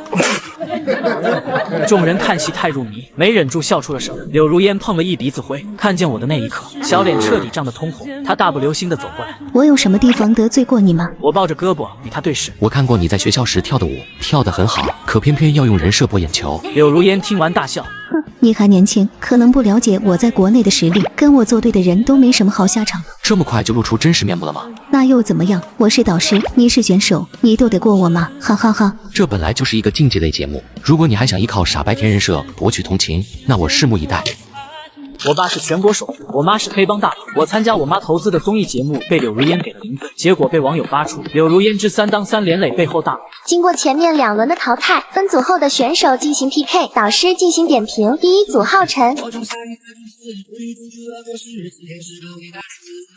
随后4位导师亮出评分，花程程7.5分，薛芊芊9.5分，苏白9分，柳如烟0分。看着柳如烟给的评分，所有人都惊呆了。柳如烟老师，请问你打0分的理由是什么？抱歉，这支舞有什么特别的吗？人家太笨了，看不懂。刘小姐真幽默，你的实力大家有目共睹。你坐在这个位置，给出了0分，自然有你的想法。柳如烟本就为了哗众取宠，哪有什么想法？柳如烟老师，你是上一届的冠军，不如请您为我们现场展示一段您认为能得高分的舞蹈。柳如烟愣住了，她是因笨蛋美女人设出道的，哪会什么高分舞蹈？我今天穿的衣服不适合跳舞。此话一出，很多粉丝开始质疑柳如烟。她今天穿的衣服挺宽松的呀，莫不是不会吧？我们如烟怎么可能不会跳舞？可能是身体不舒服。台下粉丝开始质疑，摄像机切到柳如烟，她脸上写满委屈。人家只是看不懂而已。柳如烟老师，你每次的点评都是我不太懂吗？装什么笨蛋美女啊？这么有心机，不该当偶像的。隔壁演员阵营有你一席之地。明星也好，偶像也好，都要靠实力和作品说话。而现在，某些人靠外表和莫须有的人设。随着第3期节目的播出，赛制变成1对1淘汰赛，选手开始抽签 PK。很快，整个赛场上的3强选手诞生，分别是花程程队的许晴、苏白队的李娜娜、薛芊芊队的浩程、柳如烟队伍全员淘汰。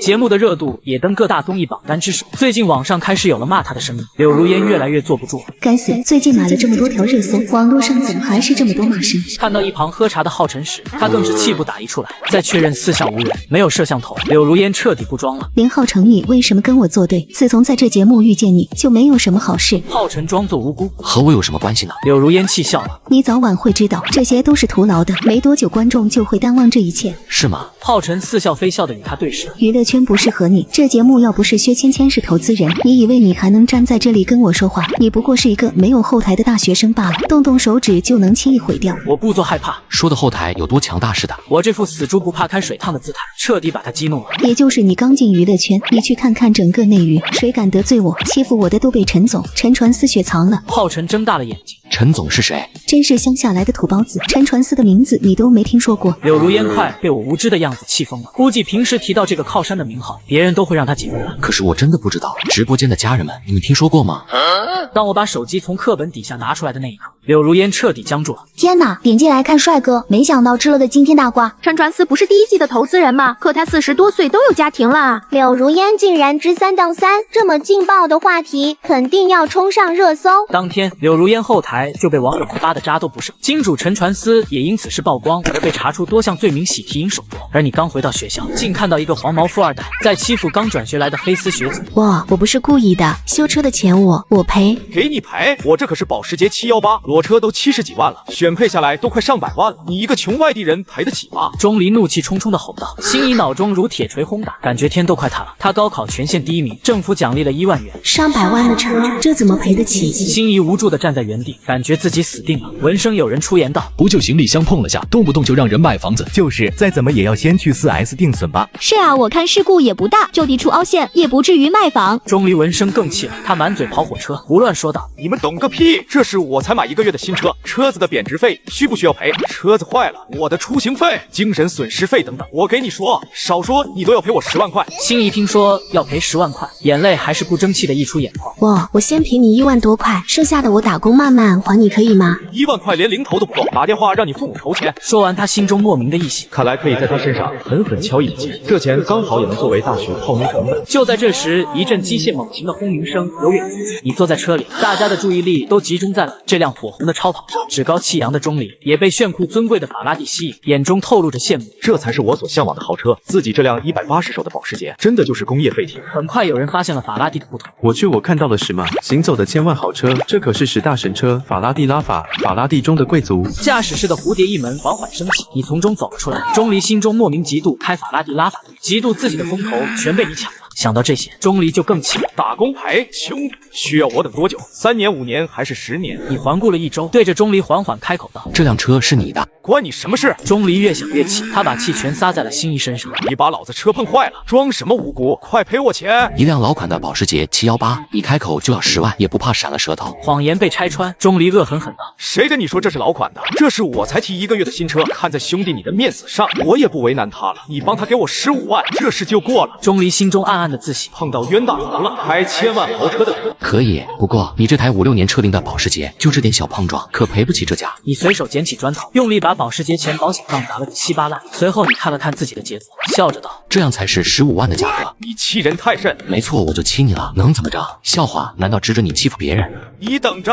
有什么问题，你直接和我的律师说。你把律师的名片甩在了他的脸上。好酷，男友力爆棚，好有安全感。妈妈，我恋爱了，少年感爆棚啊！这颜值不去演电影里的校草，可惜了。性格霸道，简直是现实中的霸道总裁。周围的女生们纷纷对你好感上升至 max。此刻的钟离看着周中的律师名片，想多骗点是不可能了。所有人都在看他笑话，这是没完。到了寝室，他当着同寝室另外3个同学的脸给你铺床，室友目瞪口呆的看着极其离谱的一幕，感觉他们的3观被毁灭。心仪的心中有种小期待，自己这么努力的收拾学弟，一定会夸夸自己吧，然后再主动要自己的联系方式。而你只是微微一笑，谢谢学姐，下回有空请你吃饭。这就完啦，一点都没诚意。学姐走后，3双眼睛就直勾勾的看着你。可以啊，义父，不声不响又拿下一个学姐，还调教的这么听话，教教我们呗。这怎么教？除非你们也能单手开法拉第，还是让胖达教你吧。就在这时，转学来的校霸为了装逼，在群里发了一张单手握法拉第方向盘的照片。谁想做我女朋友，这车就送给谁。群里蛙声一片，我却有些惊讶，因为倒视镜上挂着我定制的吊坠。这车是我的。我爸是全国首富，我妈是黑帮大佬，我开法拉第来上学，被刚转学的富二代偷看，拍照发大学群里，引得一众妹子投怀送抱。谁想做我女朋友，这车就送给谁。群里蛙声一片，我却有些惊讶，这车是我的，那他是谁？这时群里瞬间炸锅，我单身，弟弟你好，我有个同学说喜欢你，我可以陪你看日出日落，一辈子都黏着你。我有些诧异，把照片放大一看，在倒视镜上挂着一个吊坠，上面是我和苏青师的照片。这辆车是我的，那群里的这个富二代又是谁？他为什么能坐在我的车上？我不由得好奇起来。就在这时，苏青师打来了电话。小笨蛋，又忘记吃饭了吧？我给你买了你最爱的酸菜牛肉面，赶紧下来拿。有女朋友的感觉真好。很快，浩辰来到宿舍楼下，就在2人你侬我侬，耀阳走过来，手里拎着一堆礼盒。耀哥回来了，我的天，收到这么多礼物！他们非得送我礼物，我也没办法拒绝，我只能在他们脖子上种个小草莓，当做回礼了。咋没人给那个酸菜哥送礼物呢？他也只配吃酸菜面。为了加强讽刺效果，小胖直接把我名字改成酸菜哥。酸菜哥也是很优秀的。众人大笑，看他们没事找事的样子，让我不禁想要逗逗他们。你说不要他们还硬送，咱们学校女生这么差劲吗？看样子你也不相上下嘛。耀阳被我的话噎得脸红脖子粗。坐车带我跑的事还没完，以后慢慢算。很快来到大二第一天开学，转来不少新生，举行班委投票竞选。我决定把班长给耀阳同学。班里响起了稀稀拉拉的掌声，我有些目瞪口呆。好家伙，这哪里是班委竞选，这简直是给班里同学画等级，谁有钱谁就当班长。我天生反骨，直接就站起来问道：“老师，不是投票选举吗？怎么还内定了？”辅导员看了看我，你有什么意见？我要是也想当班长呢？有些人真是不自量力。别这么说，不行，给他一个劳动委员，他肯定行。班长需要服务好班级同学，需要一定的人脉和资本。耀阳同学这方面能力比较强。我笑了，说白了，有钱就是能力呗。可耀阳不一定是真有钱。有些同学要从自身找原因，不能一切都责怪世界。发言之前要想想大局，不能只考虑自己。说着不屑地看了我一眼，正好露出他脖子上的一颗小草莓。我瞪大了眼睛，好家伙，难道是耀阳主的？开学第一天就和辅导员约会去了？耀阳耸了耸肩膀，投来一个骄傲的眼神。辅导员摸了摸脖子，直接离开。到了下午，辅导员打电话叫耀阳去取本班的军训手册，结果他放下手机，竟然对我颐指气使的下命令：“酸菜哥，我不想走，你去，你把手册取回来。”你在开什么玩笑？不让你取也是给你脸，这脸你接不住，以后可就没机会了。你的脸可千万别给别人，我怕别人看了想吐。耀阳气得脸红脖子粗，似乎要和胖达打一架。你跟这样的人生气，不值得拉低了你的身份。说话的女生叫马如烟，耀阳温柔地看向她：“如烟，我们约会去，夏虫不可以语冰。”随后俩人满眼柔情蜜意地离开。到了晚上，楼下忽然传来闹哄哄的声音，我往楼下看过去，竟然有人用蜡烛围成了一个星星。马如烟站在圈里，穿着婚纱。忽然马如烟大声喊道：“耀阳，我喜欢你，我可以做你女朋友吗？”同学们在一旁起哄道：“耀阳，马如烟做你女朋友了，你什么时候把你的法拉第开过来呀？”是了，你这法拉第什么时候开来呀？我顿时就来了精神。耀阳脸色一变，当场就开始瞎编了。我爸让我低调一点，不能轻易开过来。马如烟一脸幸福地看着耀阳：“亲爱的，咱们不能炫富，否则被坏人盯上就麻烦了。我们这周末悄悄地去兜风吧，更安全。”耀阳尴尬地笑着道：“没问题啊。”我歪着头看着耀阳表演。我的车你到底怎样才能开出来啊？现在这剧情我可是越来越期待了。第二天，我小姑给我打电话说要来看看我，开着她的兰博基尼就来了。我跑出去见到小姑，瞬间就傻了。只见蓝色炫酷的兰博基尼和刚满18岁的小姑递给我不少高端衣物的袋子。看看你穿得破破烂烂，怎么能找到女朋友？我接过袋子，挠着头说道：“小姑，我有女朋友，不要调侃我了。”说完，我拎着东西一路小跑。没想到这一幕被别有用心的人拍了下来。当晚学校贴吧里就出现了一条火爆的帖：大二男生被富婆包养，有图有真相。这帖子以迅雷不及掩耳盗铃之势火爆校园网，下面的评论让我呼吸急促起来。真是我们学校的，这么快就堕落了。难怪那天学校门口这小子能开上法拉第，原来是蹦上富婆了。小哥哥长得又帅，学习又好，肯定是把富婆伺候好了，富婆才送他跑车。求富婆联系方式。别查了，富婆是某公司老总，这小伙子真幸运。我眯起眼睛，看来这是有人在推波助澜了。第二天，我一出门就被人指指点点。面对大家的冷嘲热讽，我却十分淡定，因为造谣诽谤我的证据我拿到了，让我爸公司里的网络工程师调查。不久查到了发帖人就是耀阳，我始终没整明白耀阳为啥疯狂的要准我。得知真相，我才笑了。陈哥，都这个时候了，你还笑得出来，是不是有什么眉目了？马如烟竟然因为争风吃醋。马如烟和耀阳处对象后，耀阳并没有给他太多的油水，于是他把目光盯上了我。当我被包养的帖子一出来，马如烟就加了我的微信。我以为他有什么重要的事要和我说，于是通过了验证申请。结果马如烟第一句话就让我震惊了。他说了什么？富婆包你给多少钱呀？小哥哥，你可以给我花花吗？我为什么要给你花？你给他当情人，我也可以给你当情人，物质不灭，有钱大家一起花。当时就把我 CPU 干烧了，想了半天才明白，原来马如烟是想拿我当凯子。我当时就想把他拉黑，我想到耀阳，又于是心生一计。结束聊天后，耀阳翻马如烟的手机时，发现了我们的对话，那些敏感词汇深深刺痛了耀阳的眼睛。他疯狂地质问马如烟：“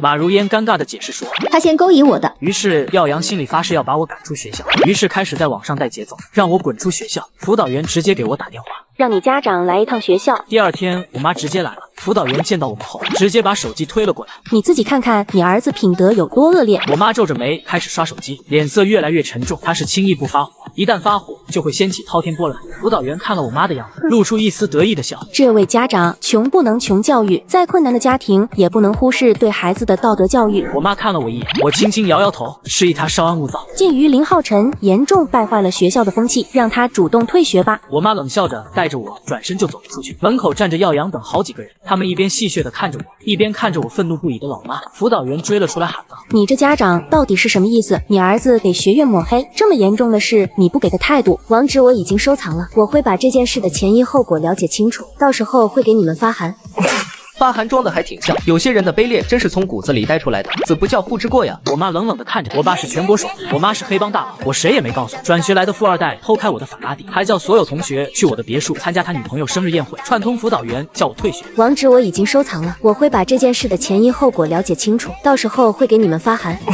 发函装的还挺像，有些人的卑劣真是从骨子里带出来的，子不教父之过啊。我妈直接一巴掌呼了过去，所有人震惊，然后转身离开。到了晚上，我妈就打来了电话，帖子已经删了，热度降下来了，你什么时候需要追责，直接联系我。再等等吧。对了，老妈，为什么耀阳能开我的车，带我的表？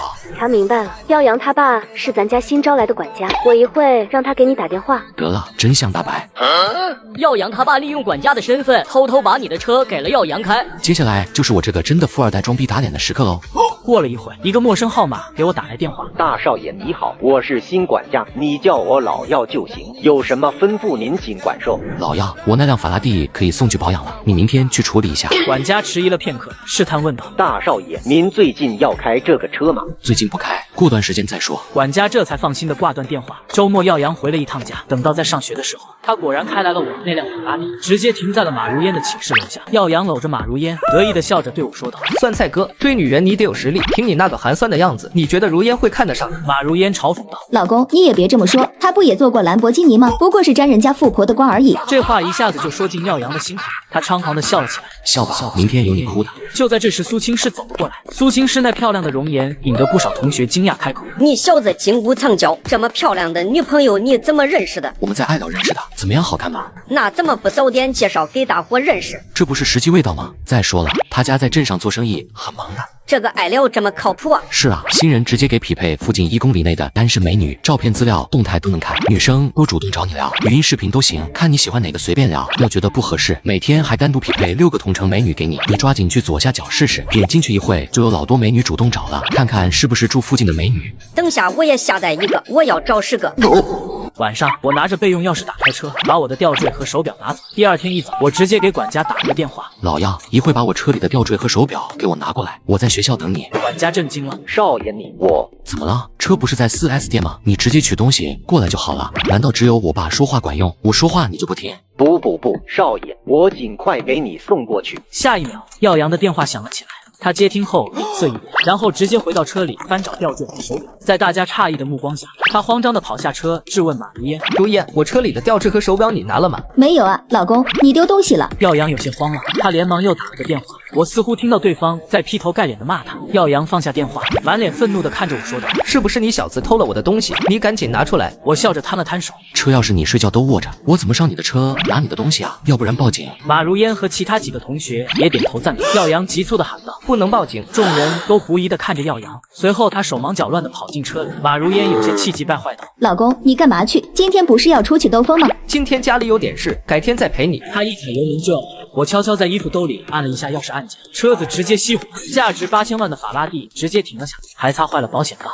所有人都傻了。耀阳惊慌下车检查，发现侧面有一道划痕，随后他愤怒对马如烟喊道：“都怪你，非得在我开车的时候说话，这可怎么办？”马如烟脸上瞬间委屈起来，我笑了笑道：“耀阳，你是不是没钱修车呀？我看那痕迹就轻轻划了一道，500块钱就搞定了，你不会连这点钱都拿不出来吧？”一听我这话，马如烟也止住眼泪，狐疑地看向耀阳。耀阳脸色一变，温柔道：“宝贝，对不起，刚才不是故意凶你的，别说撞车了，就是扔掉我也不心疼。”我心中冷笑，修车费起码10万块，看你爹到时候心不心疼？耀阳把车开走后，我再次给老耀打电话：“老耀，你什么时候到？”“大少爷，您再稍等我一会，我忽然拉肚子。”“老耀，都1个小时了，你到哪里了？”“大少爷，您听我解释，我刚才出来的时候不小心掉厕所里了。”我直接挂断电话。到了晚上，我看见耀阳鼻青脸肿的回了寝室，估计被老耀揍得不轻。老耀应该拿着我的车去修理了，没1周的时间回不来。之后的几天，耀阳之前的反常表现让同学们开始腹诽起来。耀阳可能是打肿脸充胖子，他根本就不是富二代。他衣服都不是高端品牌，好像还是山寨货。马如烟自然也听到了这些声音，于是开始疑问耀阳。如烟，你在说什么？难道你是因为钱才跟我在一起的？马如烟家里虽然不至于太有钱，也绝对不是什么普通人家。这样的女人找耀阳是为了更多的钱。见耀阳身份似乎存在水分，马如烟也爱搭不理，于是他又想出了一个更绝的好点。我承诺在你20岁生日的时候，为你举办一场盛大的生日宴会，同学们在我家里举办，到时候全都来，就在江北的别墅。之后，耀阳还发来了一个定位，我拿着手机一看，话都说不出来了。我的法拉第和手表已经成了你的，怎么我家的别墅也成了你的了？行吧，那就等别墅过生日那天，一起来点刺激的吧。过了几天，老幺给我打来了电话，差点都快哭了。大少爷，您的吊坠和手表真没在车里，是不是你忘了放在哪里了？我笑着说道。那就报警吧。老幺犹豫了半天，才吭哧瘪肚的说道。不用麻烦警力了，我再找找。对了，我买了4瓶限量版的罗曼尼康帝，会邮寄到别墅，你安排人帮我收。老幺立刻紧张起来。少爷，你最近要去别墅吗？你身为管家，这时候你不应该问还需要我准备什么吗？很快时间来到生日宴这天，马如烟盛装出席，耀阳西装革履，一副霸道总裁范。我看着那套衣服也是哭笑不得。那是我18岁时老妈给我私人定制的，平时我也不怎么穿，就放在家里，估计是老幺头的吧。大家不要搞坏房间里的东西，2位主角马上到场，大家稍安勿躁。我趁着大家不注意，把我放在储物间里的4瓶罗曼尼康帝拿了出来。小胖看到后眼睛一亮，连忙打开1瓶，跟几个同学好饮了起来。半个小时后，耀阳和马如烟漫步从楼上走下来。这扑面来的贵气第4任，耀阳家真是太有钱了。这一幕我只在电影里见过。马如烟好幸福啊，找了个富2代。耀阳听了这些话，更加的得意了。欢迎大家来到我家，一起为如烟庆生。我在这里先谢谢大家。说完，他绅士有礼貌的鞠了个躬。今天的主角当然是马如烟，我准备了一个超大的蛋糕，让我们一起去切，好不好？大家纷纷掏出手机，准备记录这幸福的瞬间。而此时的我也拿出了手机，发了条信息：老幺，我跟朋友还有10分钟到市区别墅，你把我法拉第开过来吧，我一会直接开走。老幺直接把电话打了过来。少爷，你不是说下个月去别墅吗？怎么了？不欢迎我回家？我回我自己家还得向你请示。不是的，大少爷，别墅还没有打扫。没事，我不住，我就取点东西。接下来老幺又说了很多，这不方便，那不方便，我懒得和他说，直接下达了命令了。你是需要我迁就你的时间，就10分钟，我要去别墅，你别废话了。然后我直接挂断了电话。另一边，马如烟已经许好愿望，和耀阳俩人手握着一把刀。就在这幸福至极的时候，耀阳的电话响了起来。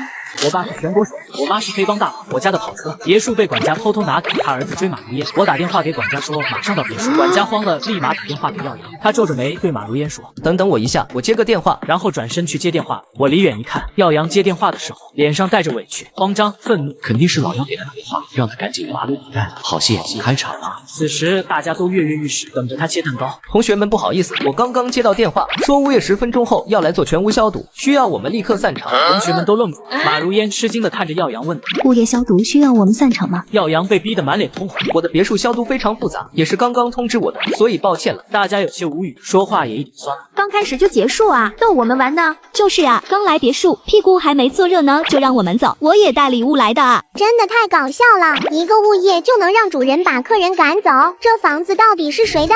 马如烟觉得没有面子，当场就冷冷的说道：“耀阳，你是不是抽风了？今天可是我生日，是你亲口说来你家帮我庆祝的，现在把大家撵走算哪门子事啊？”现场一片混乱，就是没人走。耀阳十分着急，不停地看着时间。如烟，你理解我一下好吗？我下次保证给你一个更好的生日宴，这次真的散场了。小胖见俩人要吵架，上前劝说：“耀哥，能不能和物业沟通一下？你每年交几十万的物业费，他们就不能好好服务你吗？”耀阳直接怒了，他直接大声喊道：“宴会结束，赶紧走吧，别玩了。”我看了下时间，已经过去了5分钟，耀阳都快哭了。同学们都没散，他跑到礼物区，把各种礼物全都丢进垃圾桶。所有人都被他的迷惑行为整懵了，大家更不走了。有好奇的已经开始拿出手机准备吃瓜了。没事，各位，我在左下角给大家准备了礼物。华为 Mate 60 Pro， 真的假的啊？这么多？肯定是假的。哎，这手机居然没摔坏。当然，这可是正品的华为 Mate 60 Pro， 屏幕都是昆仑玻璃，防水防摔防划痕。这么厉害，那我得多拿几台。想要就点左下角下载，完成任务后可以先领个苹果15 Pro Max， 再继续挂机升级，把华为 Mate 60 Pro 也一起拿下。你看我的第2台都已经发货了，是这个对吧？上线就能看到领取界面了，直接点就行。到时候你填的地址，当天就给你发货。好嘞！耀阳见所有人都没动，疯了似的喊道：“你们还站在这里做什么？还不快滚！”大家都被吓到，我坐在沙发上静静的看着。耀阳看向我们这边，别好沉，你们赶紧给我滚出去！我歪着头笑着说道：“耀阳，一个物业消毒，你至于这样吗？你是不是有什么秘密啊？”耀阳被我问住，直接傻了眼。别墅里的其他同学也开始质疑了。对了，一次消毒而已，你至于这么慌张吗？整得这么紧张，就跟不是自己家似的。这一句话直接惹火了耀阳，他表情狰狞地说道：“这就是我家，你再说一次。”说话的女生被耀阳吓得花枝乱颤。时间越来越接近1分钟的期限，耀阳越来越暴躁。马如烟走过去，竟然被耀阳直接推倒。马如烟一脸的震惊：“耀阳，你竟然敢推我！我们结束了，分手。”就在这时，我的电话响了起来，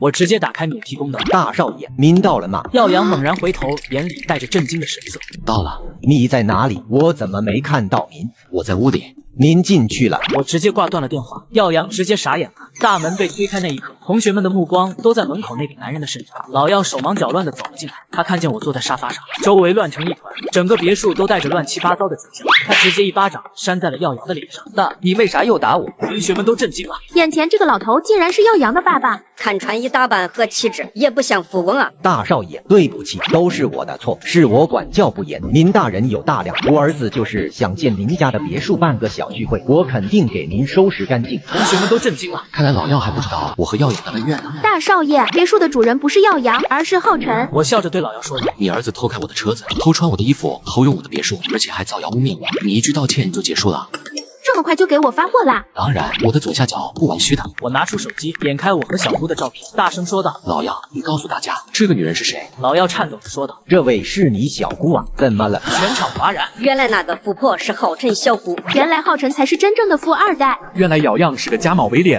同学们都对耀阳投以鄙视的眼神。耀阳是个山寨的，真是自欺欺人啊！他只是管家的儿子啊，他也好意思装？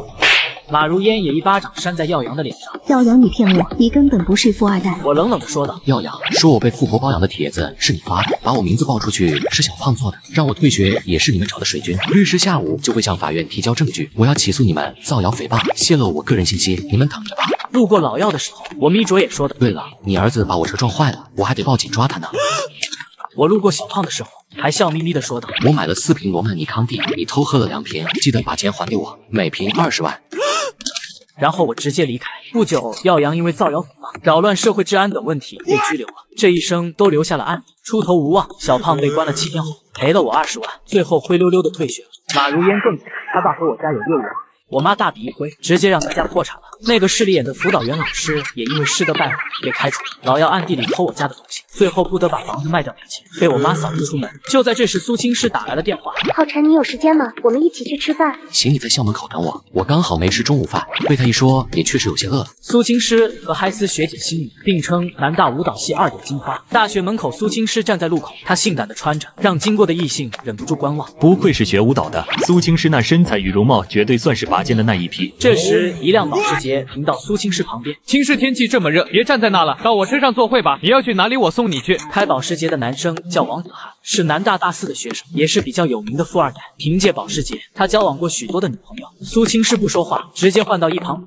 王子涵把车又开到了苏青师的跟前。我家里开了个高端的餐厅在附近，今天有空赏脸，一起吃个饭不？争取今天拿下苏青师，够我在学校吹无数牛逼了。不好意思，我约了人，还有我今天没空，明天没空，以后都不会有空，你找别人吧。苏青师冰冷着脸，无情拒绝。被拒绝2次，王子涵心中很气。你这个拜金女，装什么纯？约了人，和你约会的是哪个？马的这种尤物，竟然被别人捷足先登了。苏青师一脸的冷漠，不想理他。怎么不敢说出他的名字？是不是因为他没有我有钱，所以你才不好意思说？苏青师撇嘴，感觉这只围绕身边嗡嗡嗡的苍蝇很烦。浩辰怎么还没来呢？我可是特意穿了他喜欢的衣服。一辆红色法拉第从远处快速行驶而来。我靠法拉第拉法！王子涵看到法拉第后无比的兴奋，他眼神中充满了羡慕。然后他愣愣地看着苏青师坐进了法拉第的副驾驶，他惊呆了，尤其想到之前还在苏青师面前装逼，是不是他没有我有钱？现在想起这句话，王子涵恨不得给自己2耳光。怪不得苏青师看都不看自己一眼，原来找了个超级有钱的贵公子啊！很快来到一家5星级酒店，苏青师心中忐忑不安。浩辰这是要干什么？开房间吗？富二代偷开我的跑车，偷入我家的别墅，被我无情揭穿，喜提无期。小胖偷喝我的高档红酒，结果卖房赔。管家偷我家东西，赔得倾家荡产。学姐约我们吃烧烤，胖达现场教学追妹小技巧，没想到遇到嗨斯学姐被醉汉欺负。浩辰带我来酒店干什么？开房间吗？苏青师硬着头皮找了个烂理由，吞吞吐吐的说道：“学弟，我那个还没走呢。”你脑袋一天在想什么？直接给他小脑袋一个弹指。谁说来酒店就必须是开房，这里有私厨的好吗？我们今天只安心吃饭。哦，好的。苏青师乖巧的点头，两人来到餐厅，点了菜后，两人坐在一起，愉快的聊着趣事。据说学舞蹈的身体都很柔软。听你这么一问，苏青师的第一念头就是可解锁更多姿势。感受到苏青师古怪的眼神，你又想到哪方面了？我这是个正经的问题。就在这时，手机响起，刚好手机在苏青师那边，便让苏青师开免提。请问是浩辰先生吗？得到肯定的回应，他继续道：浩先生你好，我是魔都车牌拍卖的工作人员，您2000万溢价拍得的车牌11111之后的过户与上牌都由拍卖行为您服务。拍的免提，苏青师听得一清二楚，他张着小嘴，整个人都惊呆了。学弟溢价2000万购买了一个车牌，还只是溢价2000万。顾先生您还在吗？在我们拍卖行还有一个明星车牌 AC8888在拍卖，请问先生是否感兴趣呢？拍卖行的工作人员怕你不懂，还特意解说了一下。AC 车牌只有2000多张，90年代一块 AC 车牌拍出过30万的天价。故 AC 车牌除了它的经济价值，也还有历史价值。直接说价格。AC 8888车牌的价格是500万，这么便宜，买了。我在乾坤5星饭店，你直接过来吧。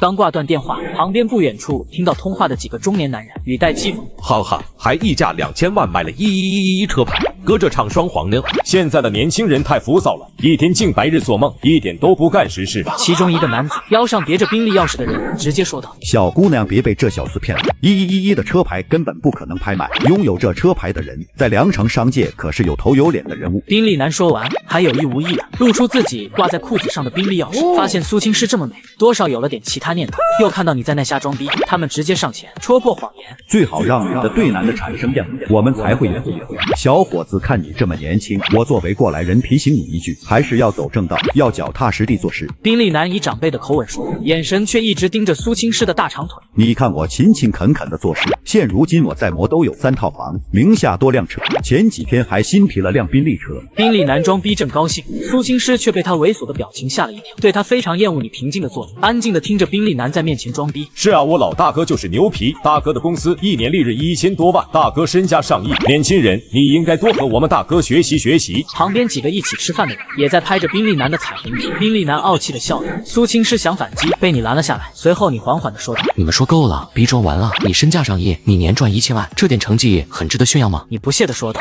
随后你直接把法拉利钥匙拍到桌上，打开手机银行余额。我存款1年的利息都比你公司1年的利润都高。闻声几个男人呆若木鸡，当他们看到银行卡上那一连串的数字，宾利男不相信这是真的。一个年轻人的银行卡里拥有100亿存款，没想到随便装个逼，竟然装到大佬头上，踢到钢板上了。这一刻，他们只感觉身体发软，失魂落魄的瘫倒在地。回到学校处理好上牌的事，夜晚悄然而至。我女朋友说，她约了她3个室友，叫我们去吃烧烤。哦，你才是亲义父呀！自成，你女朋友在哪里读？我女朋友也良城本地的，离南大学距离不远，就近10公里。随后几人在学校大门的不远处找了个烧烤摊坐下。你女朋友什么时候到？他们已经在来的路上了。她室友来没？胖达急忙问道。子成笑道：放心，都来了，机会自己把握住啊。嘿嘿，待会我给大家来个现场教学。很快，4个女孩下了出租车，众人看着4个女孩走了过来。胖达眼神发亮，美女啊，长得也太漂亮了，最前面那个我先看上了，你们可不许抢啊。子成有些怨气的说道。我操，朋友妻不可欺，那个是我女朋友。啥？你女朋友？众人傻眼了，要是你有这种颜值的女朋友，几人不意外。而子成长这样，女朋友的颜值竟然这么高。随后胖达凑到女孩身旁道：哈喽美女，那个我嘴巴有点笨，不知道说什么，但是你可以质疑我的情商，但请不要质疑我的眼光。哈哈哈，现在不是挺会说的吗？毕竟9年义务教育出来，遇到对的人就这么能说，说话一套一套的。那套住你了，能不能带走？哼，我可没那么容易被套路。我懂了，机会给我了，剩下的看我努力。真会说，你准备怎么努力？先走流程呗，温馨的聊天和浪漫的约会肯定都少不了呀。那你先来，哈哈。那你负责配合。怎么配合？装成我女朋友就行，时间1辈子。女朋友还能装吗？你分明就是对我图谋不轨，哼！这都被你看出来了，眼光不错啊，能让我图谋不轨的也只有你了。这话骗骗其他女孩子也就算了，我可不吃这一套。没关系，世上无难事，只怕有心人。那你可真有耐心，哈哈。并不是，我一般没什么耐心，但有时候特例就是这样留给特殊的人。怪我喽？是啊，所以你要对我负责。怎么负责？怎么不得看个电影，吃个饭？哈哈哈哈哈！绝了，真茶呀你！不茶一点，怎么找机会上位啊？那你明天穿的美美的。OK，尽量，哈哈哈。众人惊讶，就在几人聊得正起劲，突然一声巨响，操！你特么在老子面前装什么清纯？给脸不要脸是吧？几个男子一边骂着领头的人，一巴掌呼在短发女人头上，而在他身后的短发女生已认识，正是嗨丝学姐心仪。就在几分钟之前，几个醉汉看到清纯的年轻女孩，猥琐的笑道：“陪酒多少钱一晚？”这可把心仪气坏了，神经病，直接把男人惹怒，一拳头打在刘瑶头上。接着，另外的几个醉汉也纷纷加入。刘瑶忍着剧痛，把陈雪挡在身后。我他妈给你脸了，老子看上你是你8辈子修来的福分。被人簇拥讨好的气话，从来没遇到过这种事情。心仪很无助绝望，周围吃饭的人也被吓了一跳，有的拿出手机报警。我报警了，等警察来处理吧。眼看着桌子就要打到刘瑶，你站了起来。3个室友喊道：“浩辰别去，已经打了报警电话了，别逞能。”你并不理会，直接冲了过去。在场的女生们悬着的心有了丝丝未解。眼看着醉汉举着桌子就要砸下，你飞冲过去一个鞭子，醉汉被踢了个狗吃屎，躺在地上如同死猪。这一下，周围打人的醉汉也反应了过来，找死！面对迎面大汉，已不退反进。一阵巨响过后，他们都失去了意识。最先被踢飞的醉汉头脑清醒了过来，老子要砍死你！说着拿刀冲向你。看到这一幕，所有人心头一紧，心中祈祷你千万不要有事。看来还是太善良了，劲用少了。瞬间冲上去，挥出数十拳，把醉汉直接打到吐血，一才罢休。远处众人被震惊的嘴巴张得老大，几个女生对你更加刮目相看，感受到大家的关心。路见不平，拔刀相助，我不能眼睁睁的看着他们被打。生在红旗下，长在春风里，心中有正义。喂，等等我！身后传来黑丝学姐清脆的声音，她跑了过来，累死我了，还好你没走。她手中拿着件新买的衣服，给你的。心仪目光扫过4个女孩，眼神中带着点敌意。这些女孩该不会也是仰慕他的吧？你刚才真是帅爆了，能留个联系方式给我吗？我爸是全国首富，我妈是黑帮大佬，我意外救下嗨丝学姐。体育课嗨丝学姐给我送水，你的舔狗们对我疯狂输出。我花360万给女朋友买了个包，却被富二代诬陷我的黑卡是偷的，还要报警抓我。次日体育课，操场传来惊呼声，引得所有人都抬头看去。这不是贴吧里那得一熟悉的细花吗？他怎么来操场了？他的出现让所有人眼前一亮。这么热的天，细花是为了给某人送奶茶吗？是谁这么幸运？浩辰给你奶茶。众人惊讶，细花居然主动给浩辰送温暖。在场的男生眼睛都极度的红透。顶尖颜值的女生就那么几个，他一人就虏获了2个校花级美女的芳心。糊涂啊！他是渣男，他已经有女朋友了。心仪语气冰冷，关你们什么事？我乐意。他把奶茶递给你就离开了。浩辰一脸茫然，卧槽，不被楷模牛了。苏青师与心仪该不会都在争抢你吧？这位同学，你既然有学姐了，就请你远离心仪。来人叫刘子敬，与心仪是一个班的。刘子敬是心仪的爱慕者。你认为自己长得帅就可以脚踏2只船吗？浩辰淡然道。抱歉，我何来的脚踏2只船？刘子敬高声道。总之以后你不能再让心仪给你送水，你配不上她。纹身胖达上前说道。你特么有病，请你先搞清楚，是心仪主动送水的，有本事你让心仪不送啊！刘子敬也不甘示弱，心仪是被他表面的颜值给迷惑住了，等他到了社会，他就会明白长得好看并不能当饭吃，只有有钱才是万能的。刘子敬仿佛找到了巨大的自信，嘲讽道：“你知道我家一套房多少钱吗？我家里的一套房，你们奋斗一辈子都买不起。”听到这些话，周边的同学都沉默了。刘子敬语气变得十分嘚瑟：“我家里的房子价值200万，这样的房子我家里有4套，你拿什么跟我比？”他讥讽地看着浩辰，真是可笑，跟我比家产，我不仅身价比你高，而且我游戏里也照样碾压你。可恶，原来那个全服第1的 ID 居然是你，怎么可能？我明明充了钱很多进去，为什么还是比不过你？我这可是从左下角下载的，这可是更新后的变态怼服版本，我一个人就能独占全服资源，就算是同样的道具，我也自带2倍技能，升级蹭蹭涨，比别人快10倍。怪不得我升级慢，原来是下错链接了。那你得认准我的左下角，重新下一个，不用跟别人抢资源，一上线就能领取高级坐骑和稀有神剑，登上榜1还不是轻轻松松的事情。我现在就试试。就在这时，学校的保卫走了过来，大声喊道：“浩辰同学在不在？你的法拉利阻碍了学校的园林修剪，快去挪下车。”好的。你说完便去移车，看你掏出法拉利钥匙，刘子敬猛，全部人都惊得目瞪口呆。我操！一出生就在终点。不一会你就挪好车回来。子成上前询问：“浩辰，你法拉利价值多少钱？”不贵，也就2000多万。 2000多万能买刘子敬家10套房了。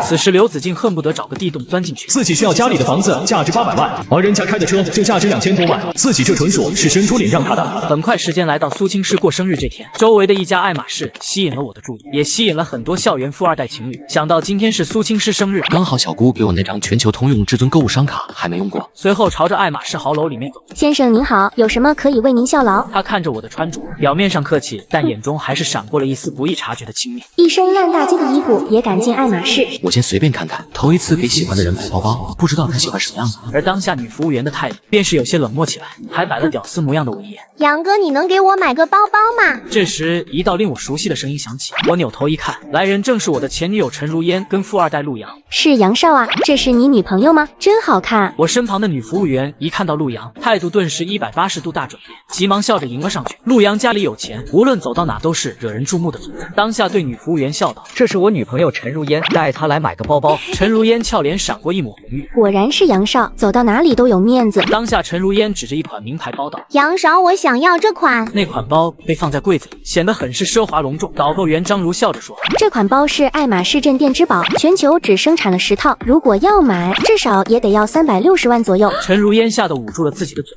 如果我没猜错的话，这是爱马仕纯手工制作，做工精良，今年刚问世便拿下了世界奢侈品排行榜前10吧。张如略微有些惊讶道：“看来你懂得很多呀。”我只是对奢侈品喜欢研究。说完看向陈如烟：“亲爱的，你也真有眼光，一眼就看中了这个，咱换个别的吧，5、6千的都可以。”要让陆阳360万买个包，杀了他算了。陈如烟撇了撇嘴：“我们宿舍燕燕她老公还给她买了一个10多万的包包呢。”好了，等下个月我生活费多点，给你买个更好的。这时候，一个有些年轻的导购员走了过来。没想到我这么快就登上榜1了。当然，左下角可不晚虚的。先生您好，请问我有什么可以帮您的？我想买件礼品送人。随后，我把至尊购物卡拿了出来。这是黑金卡。他一脸的难以置信，一个普通学生居然有黑金卡。我一脸疑问道：“这黑金卡有什么作用吗？”里面的消费额可以透支到3000万，而且最低消费是50万起。我更猛了，知道小姑现在很奢侈，没想到这么奢侈。先生，我们这家店的配置除了一款典藏版的包包，基本上其他的奢侈品您是无法消费的。我去把那款典藏版的包包取出来给您看看。而那边陈如烟正一脸崇拜地看着陆阳介绍这些奢侈品，又看到一个小导购员拿了钥匙过来取那件典藏版包包。导购员张如皱眉道：“王小飞，你干什么？”王小飞捏捏糯糯道：“我把包拿出来给客户看看。这种东西是乱看的吗？”王小飞恭敬地看向我：“是这位先生。”陆阳、陈如烟闻言也看去，陆阳看到是我，直接大笑起来：“你说什么？这人要看这款典藏版包？”陆阳指着我，好像看到了天大的笑话。陈如烟也是鄙夷地看向我，导购员张如的脸也拉了起来。王小飞，我看你是晕了吧？这种人能买得起我们的包吗？你开什么玩笑？他手里有黑金卡，是我们的至尊级客户。陆阳直接笑喷：“还至尊级客户？你要还知道丢人2字，就赶紧滚！”我听着几人的嘲讽，甚至连个导购员都鄙夷地看着自己。我将黑金卡往桌子上一拍：“今天就买这包了。”而一旁的王小飞已经拿来了读卡机，我输入自己的生日密码，滴的一声，全场的人都震惊了。我去360万的爱马仕太土豪了吧！一众女生看向我的目光一下全是火热，陆阳更是难以置信地瞪大眼睛，他感觉自己的脸一阵疼痛。浩辰，这卡你哪里弄来的？360万的包啊，说买就买。如果这个包是买给自己的，那现在岂不是集齐了所有人崇敬的目光？我看了眼陈如烟，懒得回答。尊贵的先生，我为您包起来，请您静心等候半个小时。这是奢侈品，包装自然要特别精良。而我看着一群男女学生全都朝着自己震惊的看，十分不好意思说了句：“不用了。”随后拿着包想直接走。等一等，你给我站住！脸色难看的陆阳这时候堵在了我的面前。你有什么事？陆阳哼笑一声，指着我手里的黑金卡。我怀疑你这黑金卡是偷的，现在盗取别人的密码可不是难事。说完看向一旁的导购员张如，我劝你还是联系一下你们的领导层，这种事一旦曝光出去，可是对店里的声誉造成很大的影响。陈如烟也回过神来。是啊，这种穷怎么可能买得起这么贵的包？还有这种至尊卡。陈如烟实在是不愿意接受这个事实。张如一听，好像真有些道理。当下他看向我道：“你先留在这里，等一下我们经理会马上过来。”说完还跟防贼似，堵住了我离开的去路。我没想到自己买个包都能惹出这么多乱子来。看这架势，就算是想走，自己也走不了。很快，一个30多岁、气质极佳的女人走了过来。张如立刻把怀疑我是偷卡贼的事情跟经理说。经理打量了浩辰一眼，而后露出了职业化的微笑：“先生，实在是抱歉，我们能不能检验一下您的这张卡？”我很无奈，只能把黑金卡交给他。随后，女经理拿出来一个专门的普卡仪器，熟练的将卡放在里面。先生，您贵姓？能不能把证给我一下？我叫浩辰，我小姑李妙妙。这个穷逼，看你怎么办！陆阳在一旁冷笑，还掏出手机，随时准备报警。而女经理也很快检验我。上面显示浩辰的确就是黑金卡的持有人，这黑金卡全球就10张。女经理想到这些冷汗直流。该死的张如，居然害自己得罪了这样一位大佬！尊敬的浩辰先生，请饶恕我们刚才的冒犯，这就是属于您的黑金卡。张如还摆着伸手拦着浩辰的姿势。经理不会搞错了吧？女经理猛地抬起头来，上去就打了张如一个耳光。还不把你的手放下！张如捂着脸退到了一旁。旁女经理，走到陆阳跟陈如烟面前。请问两位，你们刚才诱导我们的导购员，冒犯我们尊贵的客人，到底是什么意思？我只是让你们确定一下。们的好意我心领了，但现在如果你俩不买东西，就请出去。陈如烟眼神示意陆阳，希望他能顶上场子去。可陆阳满头大汗，就算是现在很狠些，买个10万的包在他面前，连个屁也不是。陆阳脸已经被抽得很疼，咬咬牙，而后拽着陈如烟不甘的离开。张如悔的肠子都青了。这明明是我的客户啊！今天麻烦你不用包装了，我还有事。出了店门就接到苏青师的电话。浩辰，你到哪里了？你宿舍的也都来了。我马上就去。挂断电话，看了一下手里的包，干脆就到旁边超市2毛钱买了一个红色的大塑料袋，把包装了进去。结果到了聚会现场，却被嘲笑是地摊货。堂弟女朋友以为拿捏住地点住我的别墅，把自己当主人，将我放在别墅里高档红酒拿去泡澡。我给苏青师买了个360万的包，也被他换成了地摊货，并警告我：我才是这个家的女主人，别整天在你弟这蹭吃蹭喝，识相点就赶紧卷铺盖走人。而我这个弟弟叫林浩然，是我二叔家的儿子，不久才转来我们学校，又看我在这边有别墅，泪流满面的祈求我给他留一间房间。我心一软就答应了。今天收到快递电话，你好，你的快递到了，家里没人给你放门口了。我一查才发现田城别墅地址了，正好下午没课，那就过去拿快递。很快，我和苏青师来到别墅门口。来都来了，我们进去喝点水，休息一下吧。苏青师点点头，随后熟练的输入密码。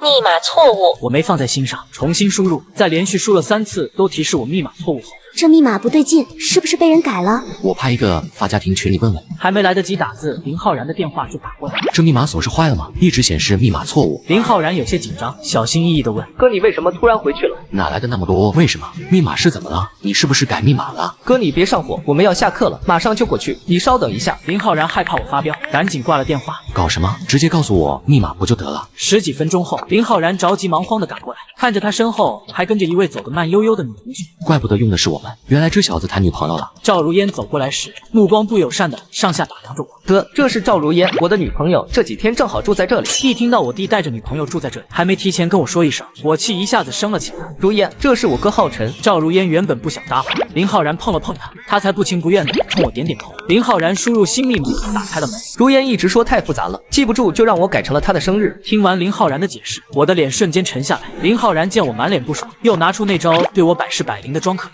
看在浩然还挺喜欢他的份上，还是算了，难免以后会再见面。推开门进入大院后，看到里面的装饰，我整个人都傻眼了。谁能告诉我这满屋的粉红色是怎么回事？2楼的套房居然变成了他们的房间，床上用品还换成了土气的大红色。我的那些宝贝呢？我指着一面只剩下展示盒的空墙，这里原本放着一整面墙的高档红酒和手办。红酒拿去泡澡了。赵如烟丝毫不在意，悠闲地坐在一旁品尝着燕窝。林浩然怕我暴怒，赶紧保证这些丢失的东西我会一模一样的赔你一份。我走到赵如烟身边，皮笑肉不笑地说：我这人有洁癖，不喜欢别人用我的东西。赵如烟听我这么说，阴阳怪气地对我：哥哥，这可是我男朋友的家，我要用什么就用什么，主人都没意见，你客人计较什么？浩然见我要发火，赶紧把赵如烟带走。回到宿舍，我和胖达讲了这件事。陈哥，你这段时间最好回去守着房子，不然那女的真把自己当女主人了。她今天敢拿走你的东西，明天就敢把房卖了。我一听这还能忍，拉着行李箱就杀回别墅里准备常住。一到家立刻回房间，将我房间里赵如烟的东西全部打包好，放到1楼保姆房。还想住我的房间，想得挺美。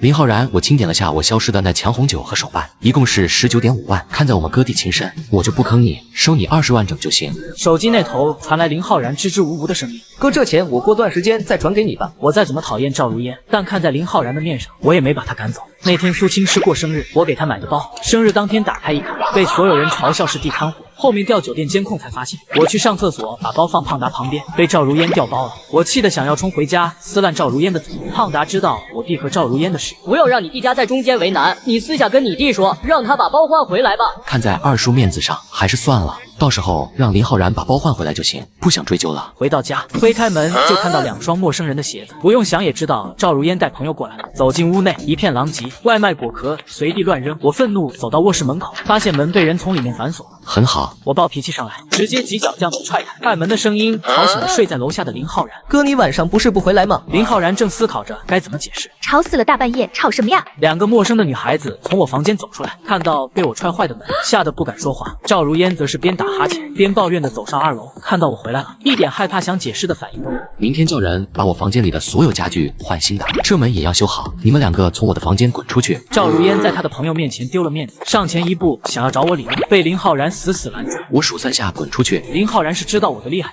赶紧将他们带领我的视线。我也跟着下楼，走进林浩然和赵如烟的房间，拿起一个打包袋，将他的东西都塞进去，然后推开门，狠狠扔到门外。林浩然，你看你哥是不是太过分了？话还没说完，我大门一关。可安生的日子过不了几天，赵如烟又开始作妖了。学校贴吧突然爆火一条帖子：我在大学谈了一个男朋友，我们是彼此的初恋，我们很相爱，但每次我们约会，他哥哥都要跟着，连我们租房他都要跟我们住一起。这些都不要紧，最让我接受不了的是他哥哥不爱干净，把家里弄得乌烟瘴气。最后我不过是说他了2句，他居然大发雷霆，大半夜的，他把我和我男朋友赶出去了。可是我的忍让换来了他的变本加厉，如果以后我要进他家门，就要拿出100万嫁妆，他还3天2头的来堵我，逼我给他钱，不然就要大肆宣扬我跟我男朋友同居过，让我以后嫁不出去。我真的很害怕。这条帖子几万条评论和转发，我点开评论一看，几乎都是骂我的。果然有哥哥的男人嫁不得，这就是个吸血鬼啊！还好分手了，不然倒霉一辈子。分手了还要被纠缠，还要被威胁，报警啊！用法律的武器保护自己。这照片上的男人是那个哥哥吧？好像是我们学校的，看起来好眼熟。底下一群水军开始添油加醋的造谣我，甚至我的手机号正脸照都被爆了出来。我看到这些气到发抖，本想着放他一马，没想到他还来搞这些阴招。陈哥，你别生气，冷静冷静。我们现在也去发帖子，告诉大家事情的真相。想要把这事闹大，我奉陪到底。我手里还有他当天把名牌包调包的视频。我把这帖子截图下来，还有底下泄露出我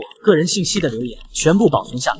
发帖子没用，我们要用法律的手段来捍卫自己的权益。随后我联系了我爸公司的律师，半天功夫，网上的帖子就删除了。紧接着，律师以我的名义起诉了那些污蔑我的人。第二天，我和胖达在操场上散步，一抬头看到赵如烟挡在我面前，她恶狠狠瞪着我。林浩辰，你真有胆子找律师来恐吓我？你是法盲吗？随后掏出手机对着他开始录视频。我在录视频，你现在所说的每一句话都会成为呈堂证供。你以为你有几个臭钱就可以为所欲为了？还有9个小时，9个小时以内，你要是不在网上以视频的形式跟我道歉，并且告知大众真相，我就会去警察局报案。我可是有你偷换我包的画面，你自己掂量看看，是要跟我道歉呢，还是去警察局坐牢？赵如烟自知理亏，瞪了我一眼，骂骂咧咧走了。最后在限定的时间内，赵如烟还是发视频跟我道歉。视频里的赵如烟满脸不情愿，但是又没有办法，对自己胡说八道、发帖子污蔑我这件事道歉。之前那些挺他的网友觉得自己被耍，一下子怒了，开始网暴他，将他的家庭信息全都扒了出来。有些极端的网友还跑到学校对他扔臭鸡。不久，放学路上遇到小时候欺负我的恶魔。然而他不知道的是，10年前捡剩饭的那个男孩，现在已经是全国首富的儿子。他朝我挥了挥手道：“剩饭哥，我这里有剩饭，你要不要？”我爸是全国首富，我妈是黑帮大佬。为了避免我长大成为纨绔，他们隐姓埋名，带我在农村生活了18年，期间受尽周围人的欺负。回到今天，我再次遇到小时候欺负我的恶魔，而他以为我还是当年那个捡剩饭的少年，上来就嘲讽我：“剩饭哥，我这里有剩饭，你要不要？”眼前这个人叫李二狗，为人心高气傲。小时候我没什么被他欺负，而他还不知道，那是因为被穷养，不得不捡剩饭的，如今却是首富之子。李二狗，你的剩饭还是留着自己吃吧。开个玩笑，我打算在这边买房了，你陪我过去看看。来到售楼处，我要不要买这个房呀？这个价格太令人心动了。你自己看吧，我不太懂房子。这房子地段和装修都挑不出毛病，市场价大概在500万。昨天有人花450万买了一套，你要是诚心想买，420万就给你。错过这次机会，以后就找不到这么好的房了。我隐隐感觉这房子不太对劲，低于市场价那么多，事出反常必有妖。浩成，你给点意见。我笑了笑一下道：“没有这方面的经验啊，你还是自己决定吧。”小时候，他爸想低价买10万头猪，而我爸看出来那些猪全部感染了瘟疫，劝他不要买。后来被一个黑心贩买了去，刚好遇上疫情，肉价大涨，黑心贩赚得盆满钵满，而他爸却看红了眼，冲上门对我爸一顿闪电的连丢。啊！完了！还让我家赔钱。回到今天，这费力不讨好的事，我是万万不会做。中介催促道：“这套房子可是市场价低了几十万，想买的人都排着队呢。你要是想要，咱马上签合同，把它定下来。可是这么便宜，房子会不会有什么问题啊？”李二狗犹豫不决。他明明心里清楚天上没这件事，却还以为自己就是那个新人。中介看了看表，似乎很急。怎么会有问题呢？这是房管局内部的房子，所以低于市场价你不要，可是很多人等着要呢。李二狗动摇了，中介再开了把火。这个低于市场价好几十万，你买了再卖，转手就能挣几十万呢。我再考虑考虑。李先生，你可要抓紧啊，最多1晚上，明天你再不交钱，我就把这房子介绍给其他客户了。随后，李二狗回到家和李保国商量了几天。老爸，这套房我们现在买了，转手就能赚80万，保证稳赚不赔。李保国思考一会儿，要是多买几套，岂不是一下子就能赚几百万？想到这些，李保国和李二狗眼睛一亮，爸这就打电话借钱，你也想办法借。晚上我洗完澡，李二狗就打来了电话，我犹豫了下，还是接了。浩成，你能借我点钱吗？我想买那个房子。你手头的钱不是够了吗？刚好够首付，我和我爸商量了，想多买几套。二狗，不是我不肯帮你，你也知道我还在上大学，没有工作哪来的钱？还好这小子没发现浩辰的身份，在他眼里，浩辰还是当年那个捡剩饭的穷小子。你是不是不想借我？怕我不还钱？我告诉你，等我买了房再倒手一卖，就能挣好几百万，马上能还你钱。怎么会呢？我是真没钱，要不然以我和你的交情，我怎么会不借给你呢？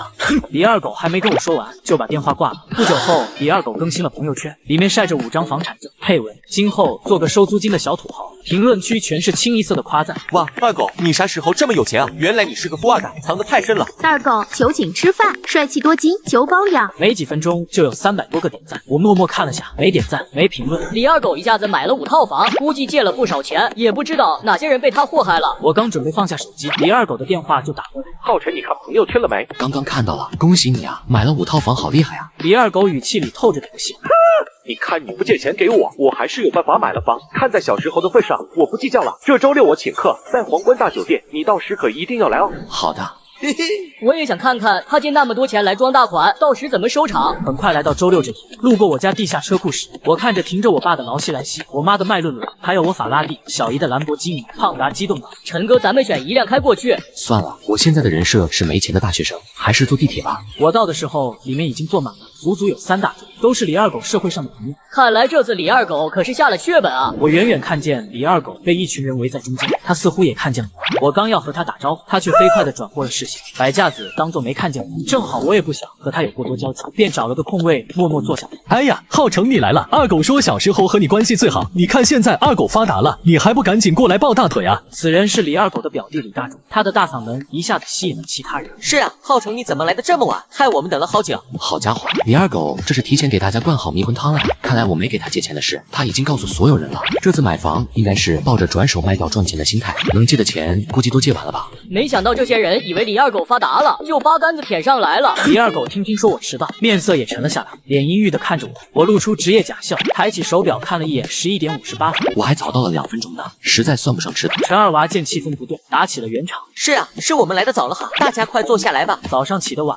都没吃什么早餐，现在还真有点饿。一道烤乳猪正好放在我面前，我夹了一块放进嘴里，味道真不错。李二狗瞥了我一眼，有人没见过大世面，就知道吃吃吃。李大柱马上附和：是啊，某些人哪能跟我们二狗比呢？乡巴佬一样的，估计都没吃过这么好的菜。这里可是皇冠酒店啊！我忍不住翻了个白眼。整个酒店都是浩辰家的，你们居然说他没吃过这里东西？大概是看我面不改色，依旧吃。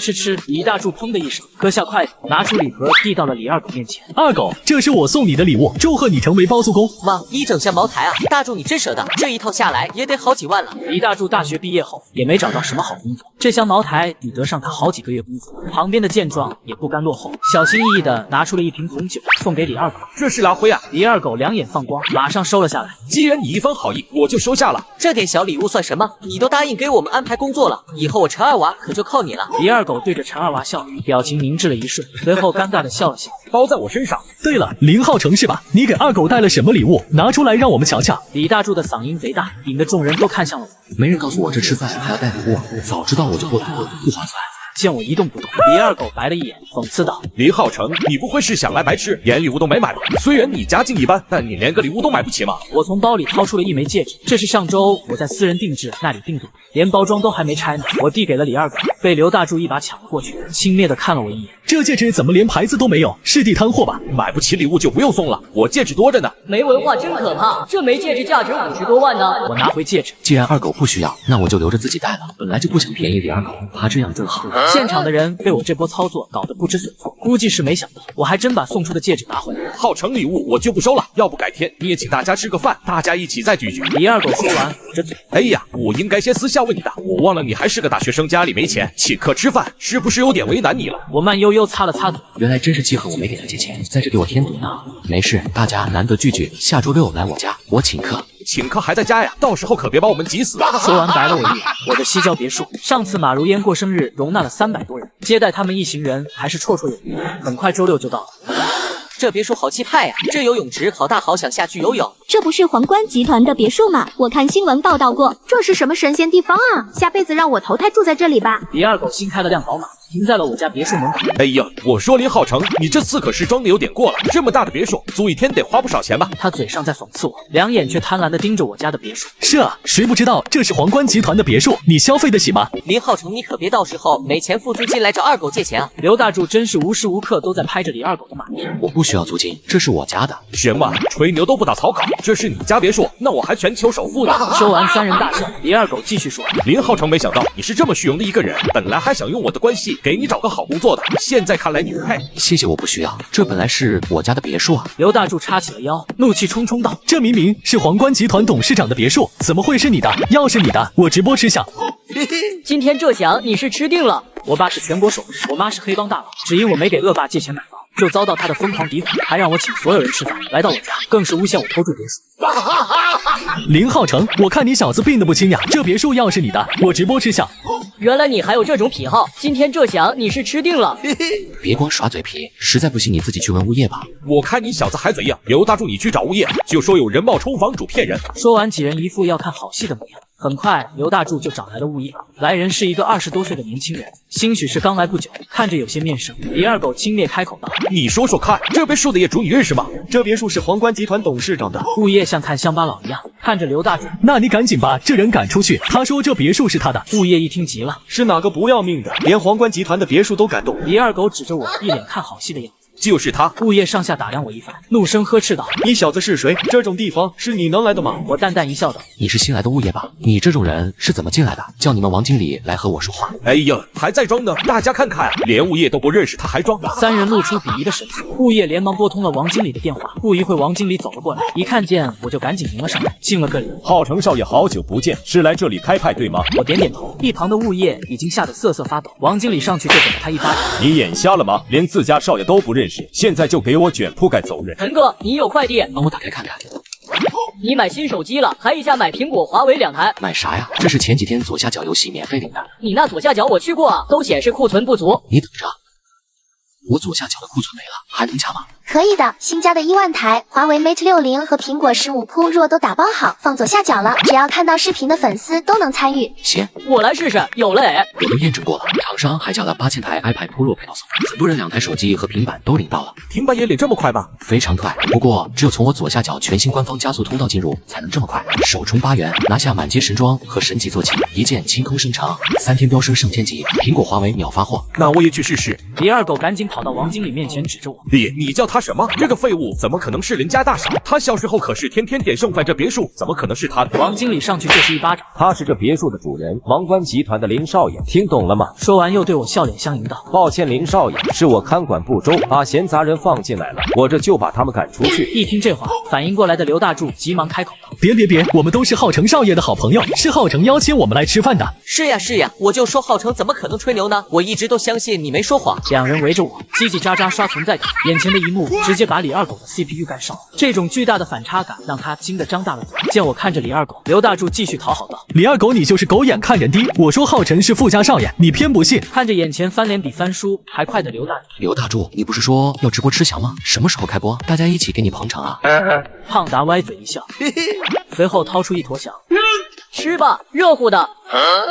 我这不是瞎了眼了吗？一旁的陈二娃也赶忙附和。浩辰，你最大度了，之前都是李二狗忽悠我们针对你的。我没有再理会，直接走进别墅。刘大柱和陈二娃见状赶忙跟上，李二狗则是不知何去何从，最后还是咬着牙跟了进饭桌上。几人环顾四周，眼睛都快瞪出来了。浩成，你家装修也太豪华了吧，以后我就跟着你混了。我不屑道：“行了，今天是请大家来吃饭的，别扯那些没用的。”一旁的李二狗如坐针毡，全程连一口菜都没吃。这次之后，我以为李二狗不会再来烦我。这天刷手机，微信提示新朋友，打开一看，网名金莲申请添加我为好友，我直接点了拒绝。没想到对方却接连给我发送申请，在第10次发来好友申请时，我点了通过。这人到底想干嘛？没想到对方立马给我发来了一张他的自拍，在浴室裹着浴巾那种，接着发来一条语音：“浩成哥哥，快看人家美不美？”我吓得赶紧拉黑删除。老天爷，这人谁啊？这照片简直侮辱了我的眼睛。几分钟后，一旁刷手机的胖达惊呼道：“不好了，浩成，李二狗发朋友圈了，还专门艾特了你。配文抢别人女朋友很有意思吗？还配了你和那个女的聊天记录。”我冷冷一笑，呵呵，这李二狗为了给我下套，这种卑劣手段都使得出来，那我就陪他玩了。李二狗本想抹黑我，但事情并没有按他想象的发展，很快就有人在下面评论起来。明眼人都能看出来，是陈金莲一厢情愿在勾引浩成。你女朋友在发烧，浩成根本没回应。管好你女朋友，别放出来害人。李二狗招数被识破，在朋友圈撕起来了。呵呵，我就喜欢看他搬起石头砸自己的脚。我出门去找一下苏青师，免得他看到舆论胡思乱想。说完，我便出了门。另一边，刚从朋友圈独占群雄出来的李二狗怒气冲冲道：“好你个林浩成，不借钱就算了，还当着那么多人的面羞辱我。既然身边的人都维护你，那我只能放狠招了。”说完就把那则聊天记录发到了抖手上，很快就上了热搜。快看呐，皇冠集团少爷勾引有夫之妇。帖子引得一阵吃瓜群众疯狂评论，办公室里的老爸也看到了新闻，焦急的打来电话：“喂，老爸，怎么了？你这个兔崽子，网络上的新闻怎么回事？你真是糊涂呀！”我有些无语道：“放心吧，老爸，那只是有心之人的炒作。”对面的老爸松了一口气道：“那就好，那就好。”随后语气又严肃起来：“是哪个吃了雄心豹子胆的？以你首富之子的身份，这条舆论将会让咱们林家损失惨重。告诉我是谁，我非扒了他的皮不可。”我淡淡一笑道：“放心，老爸，放长线才能钓大鱼。”说完挂断了电话。这时李二狗给我打来电话：“你小子知道我的厉害了吧？和我的，我要你身败名裂。林浩成，你要是跪下来求我，再赔我800万，我就考虑删掉视频。我不会为了我没做过的事屈服。你想要劲爆的新闻，那我就给你。”说完看了一眼旁边的苏青师道：“诗诗，这次要请你帮忙了。”说完直接在抖手上编辑起来。1个小时后，网上掀起了一股热潮，充斥着苏青师和陈金莲的对比照，引得一众网友吃瓜。哇塞，皇冠集团少爷正牌女友竟然是苏氏集团千金，这是什么神仙 CP？ 求求用502把他们焊死！只要眼睛没瞎，就知道选谁啊！有颜有钱，陈金莲怎么有勇气对浩成献媚的？看着网络上的帖子，我微微一笑道：“舆论造势的差不多了，该放大招了。”我拨通了公司运营团队的电话：“喂，小王八，我给你一段录音，待会儿给我大面积投放，配文记得艾特李二狗。”好的，大少爷，我这就去办。很快，李二狗威胁我的录音放了出去，李明确记录了他威胁我，并向我索取钱款。真相大白后，我来到了老爸办公室。不愧是我林霸天的儿子，皇冠集团股票不但没降，就连苏氏集团的股票都跟着涨了，还迎来了大幅度的提升。看着老爸激动的模样，我平静道：“小意思，老爸，您老开心就好。”而李二狗受到了网络的反噬，录音曝光后，他索要钱财的丑恶嘴脸硬生生被揭了出来，家里的窗户都被砸烂，门前围满了记者。李二狗一直假装富二代，不断暗示我们给他送礼，我给他送了10多万元的礼，想要托他找个好工作，他不但不找，还暗示我们继续送礼。李二狗不仅骗了我们，还骗了很多人。说完，两人直接砸开了李二狗的案子。屋内，李二狗正在沙发上一脸憔悴。李二狗，你这个骗子，把我们的东西还回来！李二狗见状，破罐子破摔倒。谢话，那些东西早就被我卖了，你能拿我怎么样？李二狗一副死猪不怕开水烫的样子，彻底惹怒了两人。好好好，不还是吧，你给我等着。说完，拨通了帽子叔叔的电话。叔叔，这里有人诈骗，原我们已经抓住了，你们快过来。很快，叔叔来到现场，了解情况后，对李二狗道：“我们要求你1周之内退还金额较大的黄金手表、高档红酒等贵重物品，不还的话，我们将对你进行抓捕。”众目睽睽下，李二狗吓出一身冷汗。我现在没钱，我把房卖了还你们。很快，李二狗带着房屋中介来看房，一旁的李保国得意道：“没事，儿子，你收的礼都是用来买房的，现在房子升值了，咱们卖2套给你还债不亏。”听完这话，一旁的李二狗嘚瑟道：“该死的林浩成，你以为这样就能把我怎么样吗？给我的，我一定想尽办法让林家破产。”学校操场上，我和苏青师正在乘凉。苏青师娇滴滴道：“浩成，你看呐，上次公布恋情后，学校好多人盯着我们看。”我淡淡一笑道：“小傻瓜，他们那是羡慕。”说完，我掏出手机，将李二狗的所有联系方式拉黑。浩成，你为什么把他拉黑了？等着看吧，他很快就要遇到麻烦了。堂妹林如烟最近迷上了糙汉，大学也不念了，就想和脸上带着刀疤的农民工在出租屋里快活。我劝她，糙汉是那种不讲卫生、满口脏话的烂黄瓜，她不仅不听，还大骂我：“你这个恶毒配角，不要以为你们是我的家人就可以操控我的人生，我可是独立自信的大女主。”我冷冷一笑，果断撕碎了那男的有暴力倾向的证明，在堂妹和林家的断绝关系书上签了名。网上最近流行起糙汉舞，我堂妹林如烟深受其毒害，她整日在电话里和我嚷嚷：“哥哥，快介绍你家工地上的年轻男人给我认识。”工地上的男人大部分是有妇之夫，再年轻点的也是早早辍学出来打工的，并没有像小说里那样的男人。你是不是不想让我接触好男人？哼！没想到他一气之下把我拉黑。刚好5一放假，我和浩然路过林如烟家，就听到他气冲冲的声音：“你们就是觉得王子豪学历低，亏你们还是读书人，狗眼看人低的架势，算是被你们玩明白了。”他满嘴污言秽语，他爸妈气得发抖，却说不出一句话。他俩都是大学教授，平时说话都是轻声细语的。哪里见过林如烟这样恶劣？客厅的沙发上还坐着一个男人，拿了茶几上的车厘子往嘴里丢，又呸呸的把盒吐在地上。我沉着脸走过去，林如烟被吓了一大跳。哥哥，你怎么来了？林如烟有什么话不能好好说？你要骂自己的父母，我怎么不知道？你的语文成绩这么好了，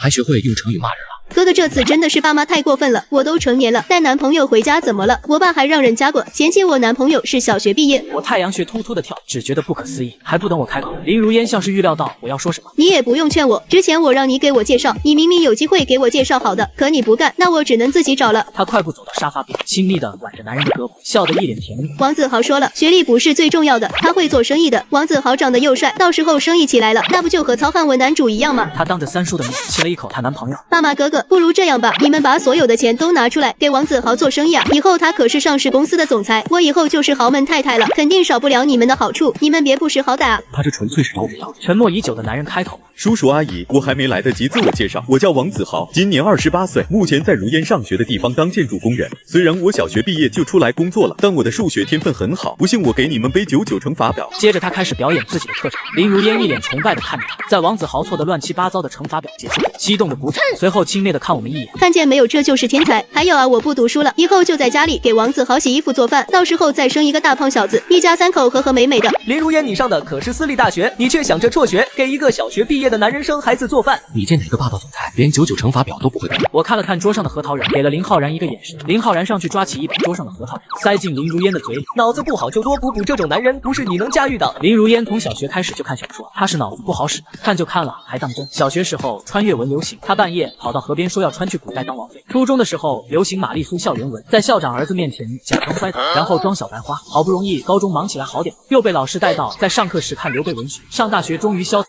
最近又迷上了糙汉文。哪次不是我和林浩然上狠？林如烟拽着男人冲出门外，走到门口又回头放狠话：你们等着，以后没你们好果子吃。我看了看坐在沙发上惆怅的三叔三婶，这个堂妹虽然神经了点，但小时候还算听话，没想到刚上大学1个多学期就变成这样。三婶趴在三叔肩上哭，三叔像是一下子苍老了10几岁。没事的，我会解决的，现在不早了，早点休息吧。不久，我们去了林如烟学校，找到她的辅导员了解情况。你是如烟的哥哥吧？我也正想找机会和你们说呢。如烟现在的那男朋友我也了解了一下，是咱们学校修游泳池的施工人员。这个男的私生活不太检点，之前也找过如烟聊，可他很不服气。大概了解了一下情况，我先给林如烟办了休学。不久，我们来到王子豪家，他用那半死不活的可乐气泡音和我们打招呼：爸妈，你们怎么来了？没想到咱们这么快就又见面了。身后的林如烟娇嗔地捶了一下王子豪的背，露出的肌肤上还留有几处暧昧不明的痕迹。林如烟，不管你和谁交往，但也得了解一下对方的品行和私生活吧。子豪可是小说男主，活这么好，这就是天赋。三叔三婶气得直发抖。林如烟像是想起什么，一拍脑袋：我就说你们怎么这么多管闲事？看样子你们是个毒配角啊！是不是想等子豪事业有成之后把杆子舔上来啊？真是贱！以后我和你们没关系了，等明天我就把户口迁出来，你们可别想拿着我家人的身份来道德绑架我。养了20年的女儿，还不如见过几面的流浪狗。明天早上我等着你，顺便去开一个断绝关系证明，免得你说我们赖着你。第二天一早来到派出所，林如烟和王子豪都穿着白衬衣，看样子准备迁完户口之后去民政局办结婚证。手续不算复杂，很快就办理好了。走吧，我送你们去民政局。去晚了，人家中午下班，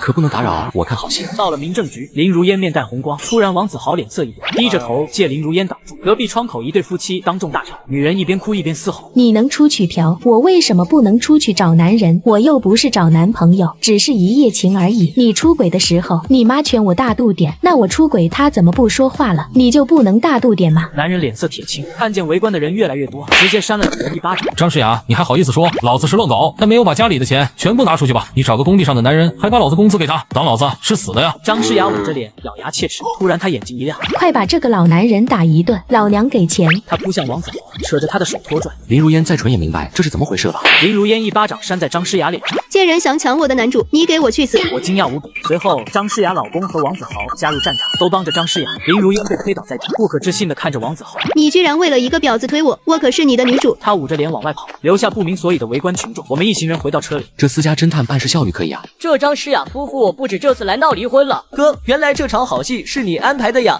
我掐准了时间带林如烟和王子豪去民政局，为的就是让两人离心，这下他应该看清王子豪了吧？过了几天，我和浩然在三叔家吃饭，林如烟哭哭啼啼的敲响门，随后三叔开了门，他愣住一瞬，有什么事吗？三婶看见是林如烟，将头转到一边，谁知林如烟直接冲进来，跪在三婶面。妈妈，我错了，我不该不听你的话。她哭得肝肠寸断，我后悔了，可我现在没办法，我怀孕了。王子豪家里说要我拿陪嫁，可我1分钱都没有，他妈不让我进他家门。到底是自己生你大的女儿，应该还是会于心不忍吧？林如烟吃准三婶心软，妈妈，王子豪家也不要多了，500万就行。子豪答应了，赚回本了就把钱还给你们，不会多要你们1分钱。我笑了笑，轻轻将手搭在林如烟的肩膀上，林如烟猛然回头，恰好凑到了我的巴掌上。真不怪我，是林如烟跪着的高度和我手放的位置平行。我拿出今天刚签好的断绝关系书，你是不是走错家了？哥哥，咱们到底流了一样的血，就算断绝了关系，我也是林家血脉上的女儿，人犯了错，总得给个机会重来吧。犯了错还重来，我看你是被呵护的太天真了。以前是有大家保护你，现在你不是我们家的人，我们凭什么要为你的过错承担责任？听到这话，林如烟拿起茶几上的果盘，反正你们必须让我和阿明结婚，不然我就闹到爸妈的学校，闹到浩然浩辰学校，到时候你们别想工作了。他突然扭曲的笑，有断绝关系书又怎么样？你们就该为我服务，我是这个世界的女主。我摇了摇头，这种孩子治好了，脑子也不好使。我们林家也没这种精神疾病啊，怎么出了这么个疯子？我转悠着眼珠子，嫣然一笑。行啊，你嫁，我们不拦你，你说什么都行。林如烟笑容僵住，她疑惑的看我一眼，确定我没有开玩笑后，挑衅的笑了。算你们识相，到时候我心情好，还能留你们个全尸。他转身离开，三叔担忧的看着我，怎么办？真的要给他钱吗？谁说要给他钱了？他不是只说不要我们阻拦他们在一起吗？我们不拦着就是。三婶松了口气，三叔恍然大悟，朝我竖起一个大拇指。过了几天，林如烟找到我，哥哥，我和子豪算好日子，1个星期后双方家长见面，到时候你可不许反悔，答应我的，一定要做到。我点了点头。既然这样，到时候就办大典，直接举办订婚，在芙蓉酒店怎么样？他眼睛发亮，抑制不住激动。到时候我叫上子豪家的亲戚。随后他转身离开，我将注意力放在平板的糙汉文上，很有张力。陈哥，你还有心肠在这里看小说啊？接下来怎么办？我看了一下糙汉文，大概能知道林如烟是个什么人设。结合我对她的了解，现在有了个打算。什么打算？到时候你就知道了。1周过得很快，一大早就接到林如烟的催促电话。你们赶紧过来接待客人。好，我们马上过来。为了让林如烟放下戒备，这场订婚全是由我操办的。她天真的以为我是被她的女主光环影响。我嗤笑饶有趣味的看着她王子豪的脸色阴沉。王母瞪了他一眼，按照惯例，王子豪要上台讲话，可他半天没动身。林如烟急红了脸，推搡着王子豪上台。你想干什么？咱们不是说好了？他一个巴掌落在林如烟的脸上，王子豪咬牙切齿。谁他妈跟你说好了？你个臭婊子，和别人乱搞，怀孕了找老子接盘，还拿老子的钱去给奸夫。我惊奇的看向林如烟，没想到这糙汉文还是多人版的。林如烟表情难堪，你他妈胡说什么？冷静点，今天过了，你要什么没有，非得跟钱过不去。听见这话，王子豪才冷静些。林如烟和张母打着圆场。子豪昨天晚上太激动了，喝多了，把最近看的电视剧情节说出来了。明眼人都能看出来是怎么回事，但不会戳破。借着大家八卦之心，熊燃起了契机。我抢先一步上台。大家好，今天是我妹妹的订婚宴，我很为她开心。林如烟以为我是出来打圆场，朝我感激的看了一眼，我回之一笑。等会儿林如烟可就笑不出来了。虽然她为了男人和我们家断绝了关系，也不要我们给她添的嫁妆，但我们还是会祝福她，无论以后过得怎么样，希望林如烟能做到她说的老死不相往来。我拿出断绝关系书，假装伤心的抹了一把眼泪，顶着林如烟和王子豪母子诧异的目光下台。我提前了解过了王子豪母子的性格，他们肯定不会忍受自己吃亏，会当众爆发。我亲爱的妹妹不知道离开了家的港湾能不能承受住呢？我爸是全国首富，我妈是黑帮大佬。我为了让沉迷小说的表妹亲戚用尽办法，没想到他还是执迷不悟，非要和他那有暴力倾向的小说男主。大家好，今天是我妹妹的订婚宴，我很为她开心。林如烟以为我是出来打圆场，朝我感激的看了一眼，我回之一笑。等会林如烟可就笑不出来了。虽然她为了男人和我们家断绝了关系，也不要我们给她贴了嫁妆，但我们还是会祝福她，无论以后过得怎么样，希望林如烟能做到她说的老死不相往来。我拿出断绝关系书，假装伤心的抹了一把眼泪，顶着林如烟和王子豪母子诧异的目光下台。我提前了解过了王子豪母子的性格，肯定不会忍受自己吃亏，会当众爆发。我亲爱的妹妹不知道离开了家的港湾能不能承受住呢？我手指敲击着桌面，看着林如烟在张家母子的胁迫下来讨说法，当着所有人的面，断绝关系的目的已经达成了。就算林如烟真的闹，别人也最多说她脑子有病。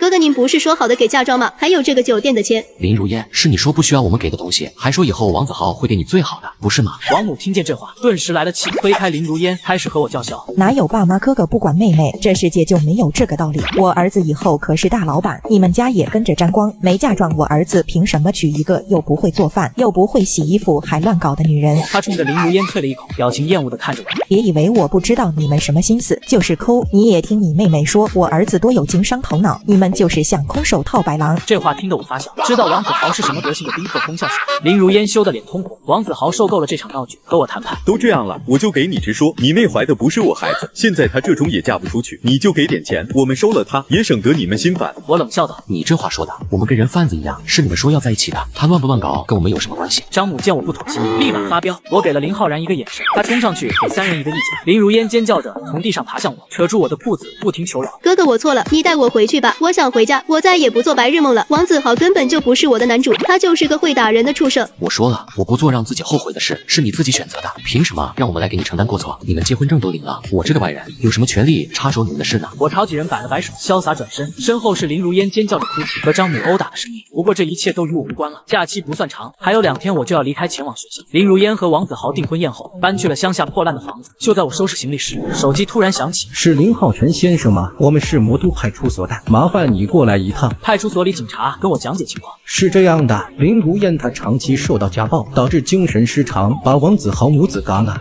但由于她现在处于怀孕阶段，又患有精神疾病，遵从她的意愿，请你过来疏导一。审讯室里，我和警察并肩坐着，我错愕地看向林如烟。王子豪一家就这么洗了？林如烟看见我，激动不已，手上的镣铐让她动弹不得。哥哥，你来接我回家了吗？她突然又话锋一转，说起她在学校里的事，我这才知道为什么她上了个大学变化这么大。她沉迷糙汉文后，找到学校施工的地方，和多名工人发生了关系，意外发现怀孕后，锁定一个最像糙汉文男主，就是王子豪。都是你们，要不是你们一直拦着我，我早就成为小说女主了。说什么为我好，你们就是只顾自己，还偏心觉得我有病，你们才是有病，女主怎么可能会有病？她挣扎着骂出脏话。为你好是什么？你整天幻想自己是小说里的女主，给别人造成多少麻烦，你爸妈都不厌其烦的给你善后，到头来你还觉得他们偏心。林如烟原本愤怒的表情变红，开始哭啼。找你们有用吗？我被家暴了，你们都不帮我。我深吸一口气，和身边的警察说话。他没必要说真有病，就是爱做白日梦，建议你们找专业的医生来检查。又转过头看着林如烟，那是你自找的呀，我把王子豪有暴力倾向的证明给你看了，你说这是男子气概，糙汉男主都这样，那我有什么办法？我也没资格管你。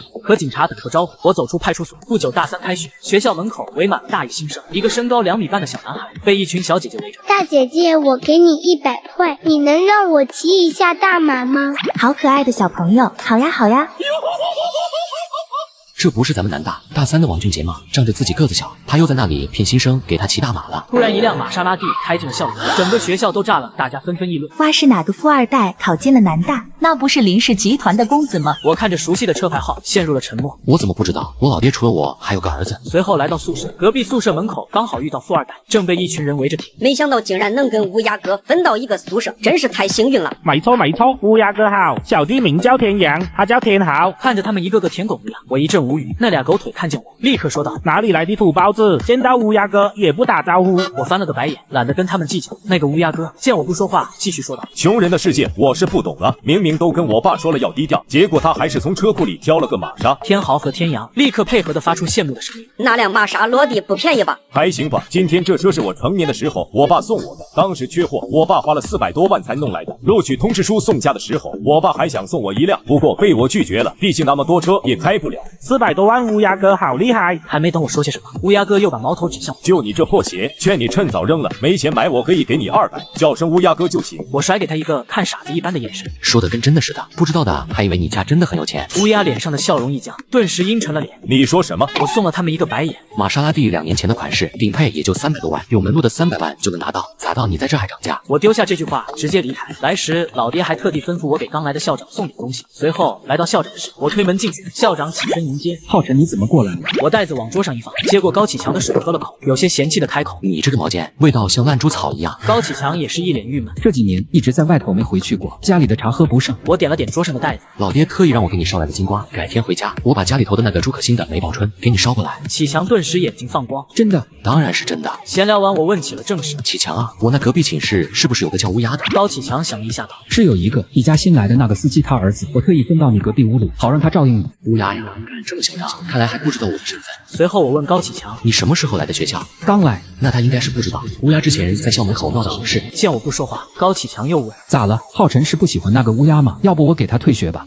没事，挺好的。我倒要看看这个乌鸦到底是想做什么。随后聊了几句，从校长室出来，我溜溜达达的到了食堂。我随便吃了点东西，一旁刷手机的胖达惊呼道：“我发现有个校花评选的帖子，大一新生陆春娇凭借她的可爱软萌当选的新生校花。”这时我突然听到旁边一阵尖叫声，你看那边那个是不是那谁？是吧？这也太装了吧！我正在吃饭，闻言抬头看去，又是乌鸦拿着玫瑰，一路走出了258万的气势，身后还跟着他的那俩小子，不知道的还以为是什么明星出街呢。乌鸦抬头挺胸，仰着下巴，径直走到一个餐桌前。我看着餐桌上坐着的女生，有点眼熟，这不是刚刚胖达看到的新晋校花陆春娇吗？因为乌鸦之前出的风头，再加上陆春娇新生校花的名头，现在很多人都在好奇吃瓜。美女做我女朋友吧。陆春娇刚想说话，乌鸦就伸出食指抵在了她嘴上。先别着急拒绝，我会给你一个无法拒绝的条件。乌鸦面露微笑，食指换成了拇指，在陆春娇嘴角擦了一下，沾到酱了。说着，然后把手指上的残渣舔掉。看着这场景，我惊讶无比。这是哪里看到的都市霸总套路吗？这二货就不能学点好的吗？随后，乌鸦继续说道：“做我的女人，我送你1块卡地亚的手表，怎么样？”我无意间发现老师的惊天秘密，竟遭到他的疯狂打压，甚至绑了苏青师对我威胁：“做我的女人，送你1块50万的卡地亚手表，怎么样？”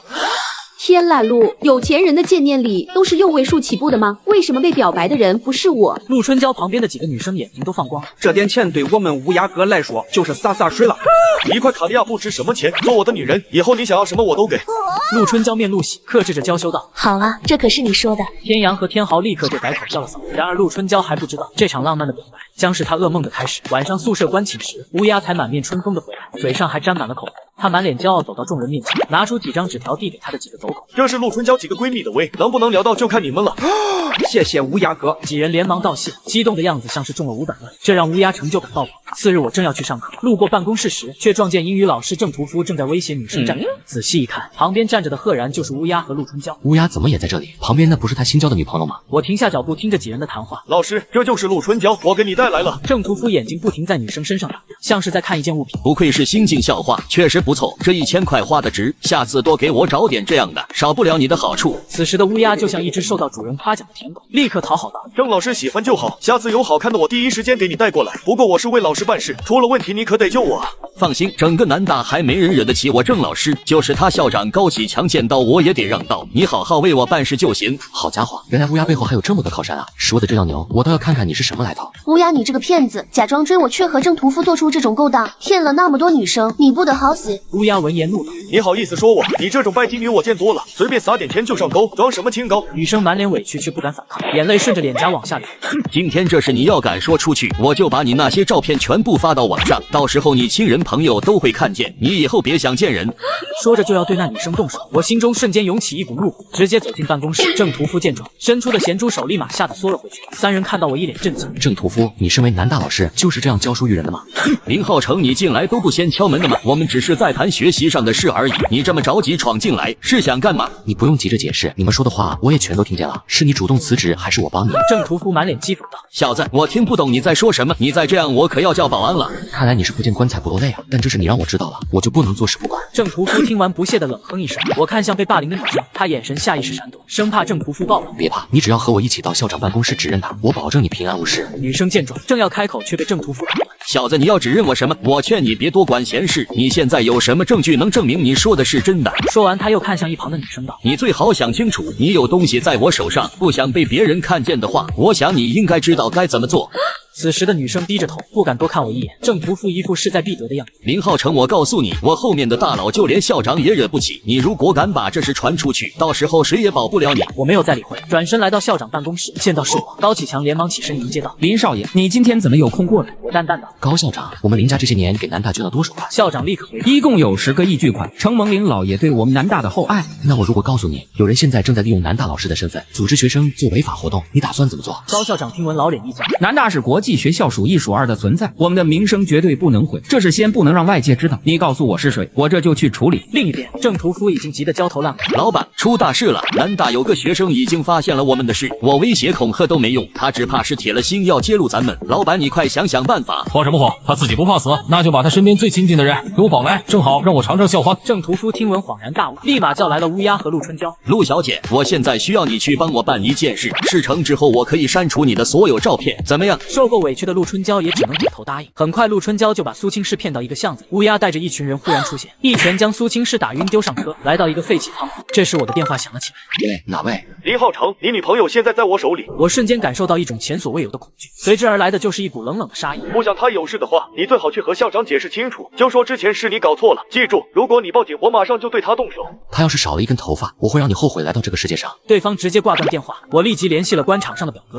表哥，我给你一个电话，帮我查下定位。我按着定位立马带人赶过去，镜头一转，苏青师正被几个混混围着。这小妞长得真水灵，要不打个几个先体验一下？话还没说完，大门被一脚踢开。林浩成，你怎么来了？看着我身后如同牦牛一样壮实的黑衣大汉，几人立马慌了神。我给了浩然一个眼神，他直接冲了上去。我赶紧跑到苏青师面前，一把将他抱住。此刻的我终于松了一口气。诗诗，对不起，是我没保护好你。苏青师摸了摸我的脸，我没事的，小傻瓜。看着一旁正要逃跑的乌鸦，我上去抓住他的衣领，直接将他提了起来。10几个巴掌过后，他的脸直接肿成了馒头。不想死的话就赶紧说，是谁指使你们这么做的？乌鸦此时被吓得瑟瑟发抖，不争气的湿了裤子。是吴艺锦，我在学校追的女生，最后都是送到吴艺锦那里去的。我一把将他甩飞。随后，我着急地抱着苏青师赶往医院。另一边，吴艺己正带着一群粉丝在酒店聚餐，其中就有赵如烟。大家好，很幸运和大家聚在一起。这里有没有南大的学生呀？赵如烟激动道。有啊有啊，我们很多都是南大的。吴哥哥有什么事吗？那咱们聊聊大学的趣事。赵如烟抢先开口。我之前谈了个男朋友，我们每次约会他哥哥林浩辰都要跟着，我们住房他哥哥也要跟着，还不爱干净，每次都把家里弄得乌烟瘴气，大半夜的还把我们赶出去，还是一个典型的渣男，有女友苏青师了，还和一个叫心仪的纠缠不清。吴艺己听到林浩辰立马精神起来，其他人也是一脸震惊。怎么会有这样的男人？这苏青师真是遇人不淑，大家听听就好，千万不要网暴人家。怡姐，你放心，咱们都是后援会的骨干，一定不会在集粉丢人的。这种人一定要狠狠曝光。对，但是集美们不要网暴哦。嘿嘿，我现在就发网上。就在这时，乌鸦和郑屠夫鼻青脸肿的走进来。吴艺己见状，连忙把几人带到隔壁。发生什么事了？郑屠夫忍着身上的疼痛道：老板，林浩成带人把我们打了，我没想到这小子还有这实力，这下恐怕麻烦了。一群废物，连个学生都斗不过。老板，实在是我们太轻敌了，现在怎么办？事情传出去就麻烦了。放心，南大是百年名校，他们也害怕这事被外界知道，毁了南大的名声。我们只要现在把它毁掉，就不会有事。大学老师蒙骗无知少女给明星做广告，我无意撞破后连累女朋友砍刀绑架。身为首富之子的我，直接送他一车海克斯科技香槟。此时酒店内，郑屠夫正和吴艺己商量怎么对付。老板，林浩成这是铁了心要跟咱们作对，接下来该怎么办？既然他非要往枪口上撞，那我只能主动出击了。你去找赵如烟，让他指认林浩成棒打鸳鸯还是个渣男，用舆论的压力压死他。病房内，我正守着熟睡的苏青师，想起因自己的疏忽让他遭受如此伤害，我的内心无比自责。诗诗，有我在，我绝不允许任何人再伤害你。这时，苏青师睁开美瞳，双手紧紧握住我。浩成，你不要去招惹他们，郑屠夫手段凶残，我怕他们伤害你。我摸了摸他的额头，小傻瓜，这件事我不管，就会有更多像你一样受伤害的人。放心吧，我保证平安回来。这时皇冠酒店王经理给我打来了电话。喂，王经理，我让你查的是有眉目了吗？是的，林少爷，今天吴艺己在皇冠酒店订了包房，现在正在里面开粉丝见面会。好的，给我也留一间顶级套房，我马上就到。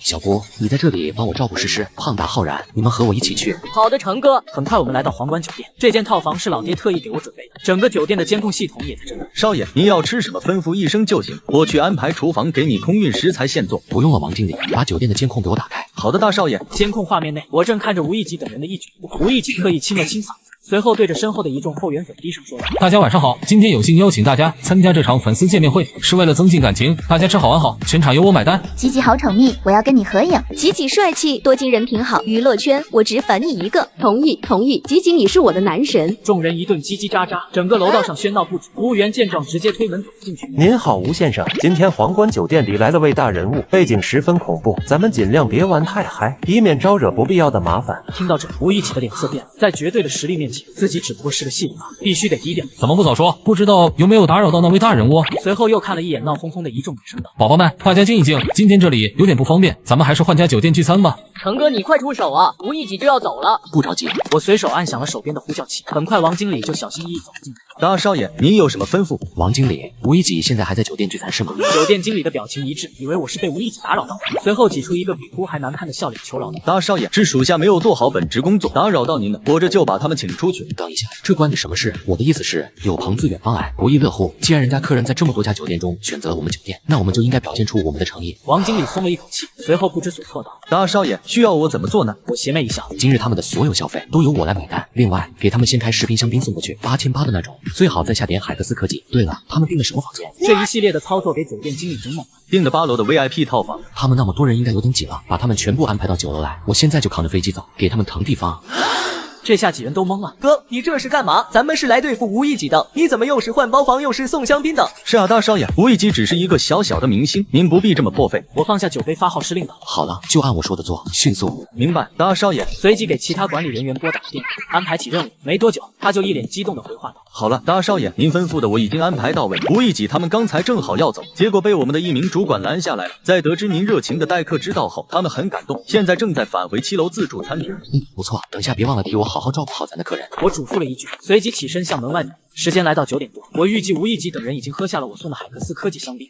差不多了。我掏出手机拨通了一个电话。喂，你好，这里是良城公安局。叔叔你好，我要报警，有人聚众耍朋友，主谋叫吴一吉，现在应该就在皇冠国际酒店9楼总统套房。哈，浩辰，你把自家酒店举报了？我摇了摇头，嘴角勾起一丝玩味的笑容，耐心解释道：不是，我们酒店为了维护社会治安举报了犯罪分子。3人被我的操作弄得哑口无言，我语气有些漫不经心继续道：对了，王经理，别忘了把我请客的账单打出来。另外，今天酒店监控坏了。王经理作为人精，自然秒懂对方的意图。明白，大少爷。另一边，酒店7楼自助餐厅，经过几轮推杯换盏，他们已经隐隐感觉到了自己身体。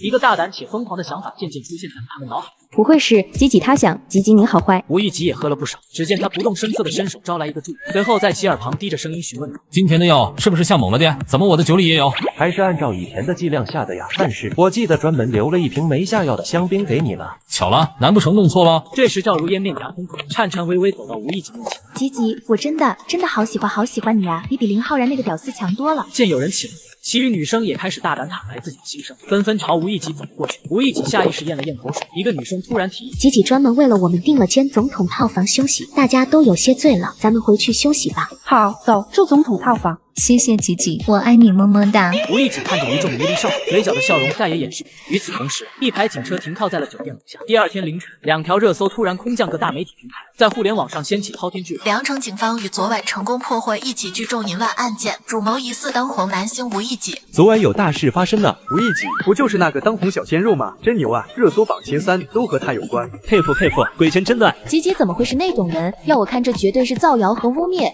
迟早会迎来反转。就在无数吃瓜网友准备看场好戏的时候，一股恐怖的资本力量突然出现，将各大媒体上的热搜给浓烈的压了下去。随后不到半个小时，吴某几工作室发布公开声明：各位粉丝们稍安勿躁，吴一吉是我们华人娱乐旗下的艺人，此事与吴一吉本人无关。T 工作室旗下一名助理滥用私权所为，现已移交官方，等待后续审理。此时华人娱乐办公室内，吴一吉你怎么回事？要不是怕你影响华人娱乐的名声，你这种人根本不值得同情。对不起老板，是我一时糊涂，本来好好的，都怪林浩成那小子非要多管闲事。老板，你救了我，我一定好好为你卖命。你小子，这事现在是压下去了，但如果再把南大学生的事爆出来，你就彻底完蛋了。别怪我没提醒你，这颗毒瘤你不把它铲除，早晚会害死你。放心，老板，我已经安排人把他的黑料全部曝光出去了，到时候铺天盖地的舆论就能把他压死。另一边，我正在和表哥一行人吃饭，我给酒店经理打了个电话。昨晚吴一吉等人有没有被警方抓到？人赃并获。得到肯定的答复，我立马登上豆手搜索起了有关吴一吉的最新消息。很快，一条发布于昨夜凌晨的辟谣消息瞬间引起了关注。系工作室旗下助理所为，官方辟谣压热度。随后又翻到一条关于自己的热搜，南大一男子同时和2个顶级校花交往，典型渣男。评论区直接炸了。我微眯起双眼，声音有些低沉冰冷。不错，好一个狸猫换太子。既然你们先出千，那就别怪庄家出手了。表弟，网上造谣你的估计是个不要命的。正好老爷子最近老说我进入官场这么久没做什么成绩，这次竟然有人敢污蔑你林家大少，我总算有机会表现了。这事就交给表哥我了。多谢表哥惦记，不过幕后真凶我已经找到了，并且他的罪名远不止这一项。这个 U 盘里有他所有的犯罪证据，包括之前在酒店聚众耍朋友和威胁女学生的。既然表哥有心，那就有劳替我走一趟，功劳全是你的。可以啊，浩辰，这么快就成长为大侦探了，比我这个专业的还牛。有了这些东西就更简单了，下午我就把他们全部带过来，跪着给你认错。有劳表哥了。我是一个爹不疼妈不爱的富家史。舆论风波过后，老爹丢了一个游戏公司火炼手，为了让老爸明白亲情可贵，金钱什么的都是浮云，我立志要将公司干倒。把吴一吉送进去后，我走出警察局。陈哥啊，这几天发生了这么多事，你爸妈都不打个电话关心一下你啊？可能我只是他们充话费送的吧。说着，老爹的电话就打了过来。儿子，爸这几天太忙了，这才知道你的事情。儿子，你没事吧？这么久才打电话来关心我，我是不是你们充话费送的？怎么可能？你只是3大爷家厕所旁捡的。爸和你开个玩笑。对了，儿子，你早晚要继承家业，爸先给你个游戏公司练练手，你福伯也在那边，他会辅助你。老爸，可是我……好了，别打扰我们部。哦不，工作。说完直接挂断电话。陈哥，貌似你爸妈好像去度假了。我这老爹太不靠谱了，他儿媳妇被绑架，儿子被网暴，他都不关心一下，还这么敷衍，不行，必须要让老头明白亲情可贵，金钱什么的都是浮云。我嘿嘿一笑，随后我和胖达一行人有说有笑的来到公司。刚到公司，我便召集所有高管开会。我打算把公司工作制度改成做4休3。林总，我理解你刚来公司，想干一番大事业的野心，但是你才来公司多久，不清楚公司的运营状况，不能乱做决定啊。这样4天8小时的工作制度，咱们先试行一段时间，要是效果不好的话，再改回来就是。刚才发言的那位经理急得面色通红。不行，大小周已经是极限了，公司成立之初本来是单休的，怎么能一退再退？是啊，总裁，不行，先改成双休试试。胡闹！老经理弗磊怒目圆瞪，一瞬间，我有一种他其实才是公司总裁的错觉。我有些不耐烦道：“我是老板还是你是老板？从明天开始，公司正式实行做4休3，每天8小时的工作制，员工只有拥有足够的休息时间，才能更快、更投入的参与工作。”说这话的时候，我下意识地瞟了弗磊一眼，他气得脸红脖子粗。6个核弹即便已经成立了5个，在诸多游戏企业中依然处于行业末流。要不是背靠林氏这个大财团，这家游戏公司早就垮掉了。而我现在的目标就是让公司垮掉的那天提前到来。我女朋友被绑架，我被明星造谣网暴，她连过问一下的时间都没有。是啊，钱是永远赚不完的。发生这些事情，你老爸都不闻不问，一定是因为对金钱的渴望蒙蔽了他的双眼。我要让他知道，爱其实才是这个世界上最珍贵的东西。公司开始正式实施4天工作制的那天，弗磊大清早在我办公室门口徘徊不定。陈哥，外面有个老头鬼鬼祟祟的。我没记错的话，这老头是我家高价挖过来的精英，据说辅佐过好几任大厂的首席，效率和决策能力都是顶尖的。我想起来了，你爸对他的评价有弗磊帮衬，就算是头里也能把这公司盘活。我觉得难说，如果我是想带领公司一路走下坡路呢？你还是不要表露的太明显，毕竟他随时会向你爸打小报告。有道理，林总，我还是觉得你的决策有些过于草率了。我挑眉示意他继续。第一，如今市场上所有的游戏公司都是大小周制度，游戏产业本就节奏紧凑，竞争激烈。我的决策都是有章可循的，参照北欧发达国家的高福利标准，这只是我笼络人心的手段而已。弗磊还想说些什么，我却故弄玄虚道：“我自有打算，你且拭目以待，拭目看看我是怎么把公司搞垮的。”弗磊一脸愁容，叹了口气离开。陈哥，你是不是想的太简单了？偌大一个公司，怎么会因为区区的4天工作制就垮掉？不急，咱们慢慢来。这天我在办公室一直睡到暮色渐沉才醒。现在几点了？已经是晚上8点了。走，下班吃饭。路过员工办公室的时候，却发现里面还亮着灯。我推门而入，震惊的发现所有员工都埋头加班。下班了，你们还在这干嘛？在加班，林总。我当然知道你们在加班，这都几点了，你们还不回家？不知道的还以为我虐待员工呢，传出去我还怎么做人了？要赶绩效啊！林总每周只上4天班的话，每个月的绩效考核根本不可能达标的。本来考核就很严格了，大小周加班都不一定能完成。我们工资高都是全靠绩效奖拉起来的，绩效不达标的话，等于只能吃底薪。我皱眉听着，脑中忽然灵光一现，心里顿时就是一喜。那以后绩效任务就减半吧，工资也照发。从今往后，全公司上下禁止加班。办公室陷入了死一样的沉默。你开玩笑的吧，林总？我看起来很好笑吗？现在立刻关机，下班晚1分钟工资扣光。第二天公司高层直接炸，听说我减半了员工的绩效考核任务，还禁止员工加班。老经理气得差点倒气，得亏有好几个人拉着，才没锤烂我办公室大门。林浩辰，这里不是你的一言堂，你这样胡来，公司迟早倒闭。我坐在办公室的老板椅上，都能听见他在走廊里怒吼。办公室里，弗磊看起来非常生气，又想对我发火，又不敢把话说重，憋了又憋，只能吐出一句：总裁，你是不是真的不想把公司做好？我真的很努力在做了。我指了指走廊的方向。现在是年轻人的时代，我们面向的客户也都是10几20岁出头的新锐主力。这个年纪最重要的是什么？弗磊眼中浮现一抹迷茫。事业人脉。身体是革命的本钱，没有一个强健的体魄，员工们如何为我死拼尽全力？肝脑涂地呢？弗磊一直半解的点点头。前几天不是刚出了新闻，说有家公司的职员半夜加班，加进 ICU 吗？我们绝对不能步他们的后尘，所以员工下班以后最好有时间回家陪老婆孩子散散步，去公园打打羽毛球啥的，这样从公司直接被抬进医院的概率比较低。我这是为公司考虑啊。听我一席话说完，弗磊虽然还带着几分迷茫，但已经全然没有了之前的忧虑。总裁您确实真知灼见，目光长远。我听了心里美滋滋的，但是这个新举措并没有让我高兴多久，因为没过多久我就惊恐地发现，底下的人虽然不加班也不减绩效，但是他们的工作效率开始疯狂提升。弗磊喜滋滋地跟我报告这件事的时候，我整个人是傻了。总裁，你的决策确实有用。最近员工们的工作热情非常高涨，上下班也准时了，任务交付质量也直线上升。弗磊眼里闪着亮晶晶的光芒。虽然项目进度确实比预计的滞后了一些，但是就目前的情况来看，产品还是有望如期上线的。而且高层们知道这件事后，对你的态度也有所改观，不再那么抵触你的调整策略了。他眉飞色舞，我面如死灰。这不对啊，这不是我想要的结果。我急得像是身上有蚂蚁在到处乱爬。有什么办法可以加速，但又不动声色地降低员工的工作效率呢？我忽然一下站起身来，径直走出办公室，往员工办公区走去。看他们努力的让我心痛，但我还是成功在一片埋头干活的人中找到了一个开小差的员工，他正低头在手机上打欢乐斗地主。你队友一个3，你直接王炸呀！你懂什么？这王再不跑就。林总，我不是故意玩游戏的，我电脑进程被占用了，不能乱动。我是一个爹不疼妈不爱的富家少爷。放暑假后，我家老头试图让我继承他的衣钵，于是扔了一个半死不活的游戏公司给我练手。为了让老头明白亲情可贵，金钱神马的都是浮云，我立志要将游戏公司干倒闭。但无论我怎么努力，事实总是与我的意愿背道而驰。缩减工作时间，呼吁员工们上班时间打游戏，公费出国旅行，公司反而越发蒸蒸日上，市值年年攀升。林总，我不是故意玩游戏的，我电脑进程被占用了，不能乱动。没关系，工作要劳逸结合嘛。不过你牌打得挺烂的，想不想换个游戏玩？那什么，我做调研啊，你们平时都喜欢玩什么游戏？此话一出，办公室内先是一阵沉寂，随后就你一言我一语发表下。对战类我玩主机游戏多一点。我喜欢换装和精英养成类。我也不怎么玩游戏，周末我都出去逛街唱歌的。你们所说的类目和游戏名，我都大概记下来了。回到办公室，你根据我列出的清单选购一批游戏设备。是要做竞品分析会吗？游戏公司爆开游戏厅，怎么不算是一种竞品分析呢？我以公司需要装修升级为由，给员工放了1周的假。假期结束返岗的时候，大家惊讶地发现，原本的办公区域被崭新的游乐设备占满了。我发了个内部公告，所有设备可供员工免费使用。员工们都高兴疯了，高管们也急疯了，他们觉得我脑子不正常。对此我给出的理由，要劳逸结合，才能更好的为公司效力。高管们憋了一肚子气，没地方撒，只能明令限制，员工只能在休息时间才可以玩游戏。规矩是上午定的，下午就被我打破了。胖达，你在所有设备上都贴上显眼的字样，仅供上班时间休息娱乐使用，其他时段不允许启用。好的，陈哥。没一会，胖达激动回来。陈哥，外面那些高管们气得吱哇乱叫，却拿你毫无办法。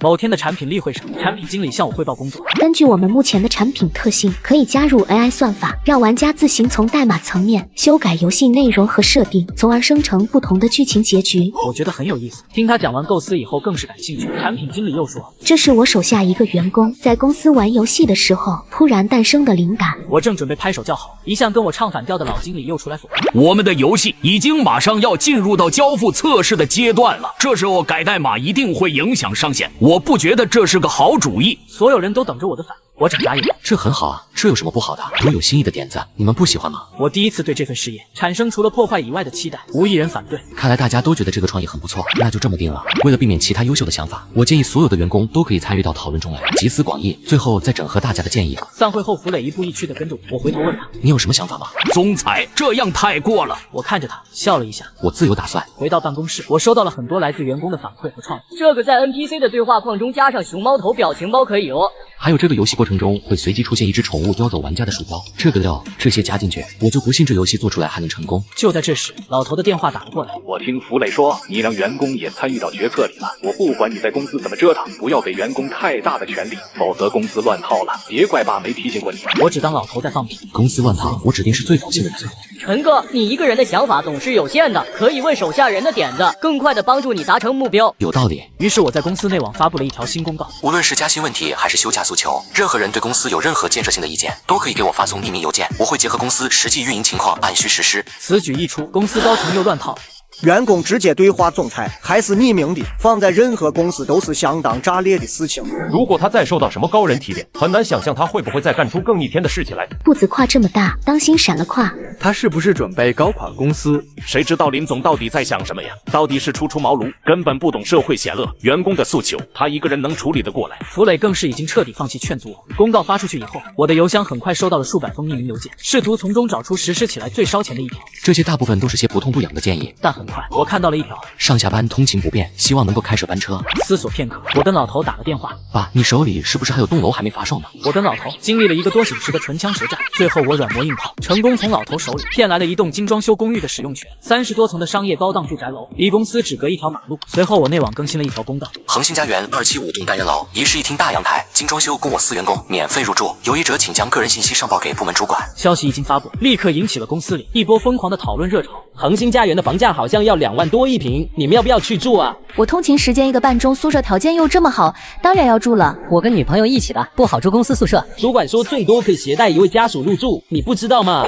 真的假的？我立刻写申请。陈哥，不到1周时间，公寓超过80%的员工入住。福磊在听说你这么大手笔的举措后，直接请假回老家了。我有些愧疚，如果他辅佐的不是我的话，想必会有一片大好的光明前途，是我对不起他。于是我给他寄了一款价格不菲的手表，并再写了一长段小作文来解释我对公司付出的心血。不出2天他就回来了，真是个好哄的老头啊！如果最后公司倒闭了的话，他不会哭吧？想到这里，我有点于心不忍。员工们都入住宿舍以后，公司的氛围变得更加轻松欢快了，宿舍的事情才消停了没多久，我又想出了新的法子。既然员工们现在上班的热情这么高涨，那我得给他们浇浇冷水，让他们对公司不再那么热心。毕竟要是万一真让他们办成事了，那我的努力就都白费了。我看网上都说休息时间搞团建非常让人厌恶。有道理，占用他们的私人时间，这样他们的奋斗热情应该就会被消磨。不少员工没干劲了，公司倒闭不是指日可待。于是我在巴厘岛包下了一艘豪华游艇，足够装下公司所有员工的那种，开启国外度假的团建模式。消息发出去的时候，员工们都高兴疯了。不知道他们为什么被占用了私人时间还那么高兴。到时候团建搞起来了，他们应该就高兴不起来了。难得高层们这次没有反对我，还和和气气的感谢我。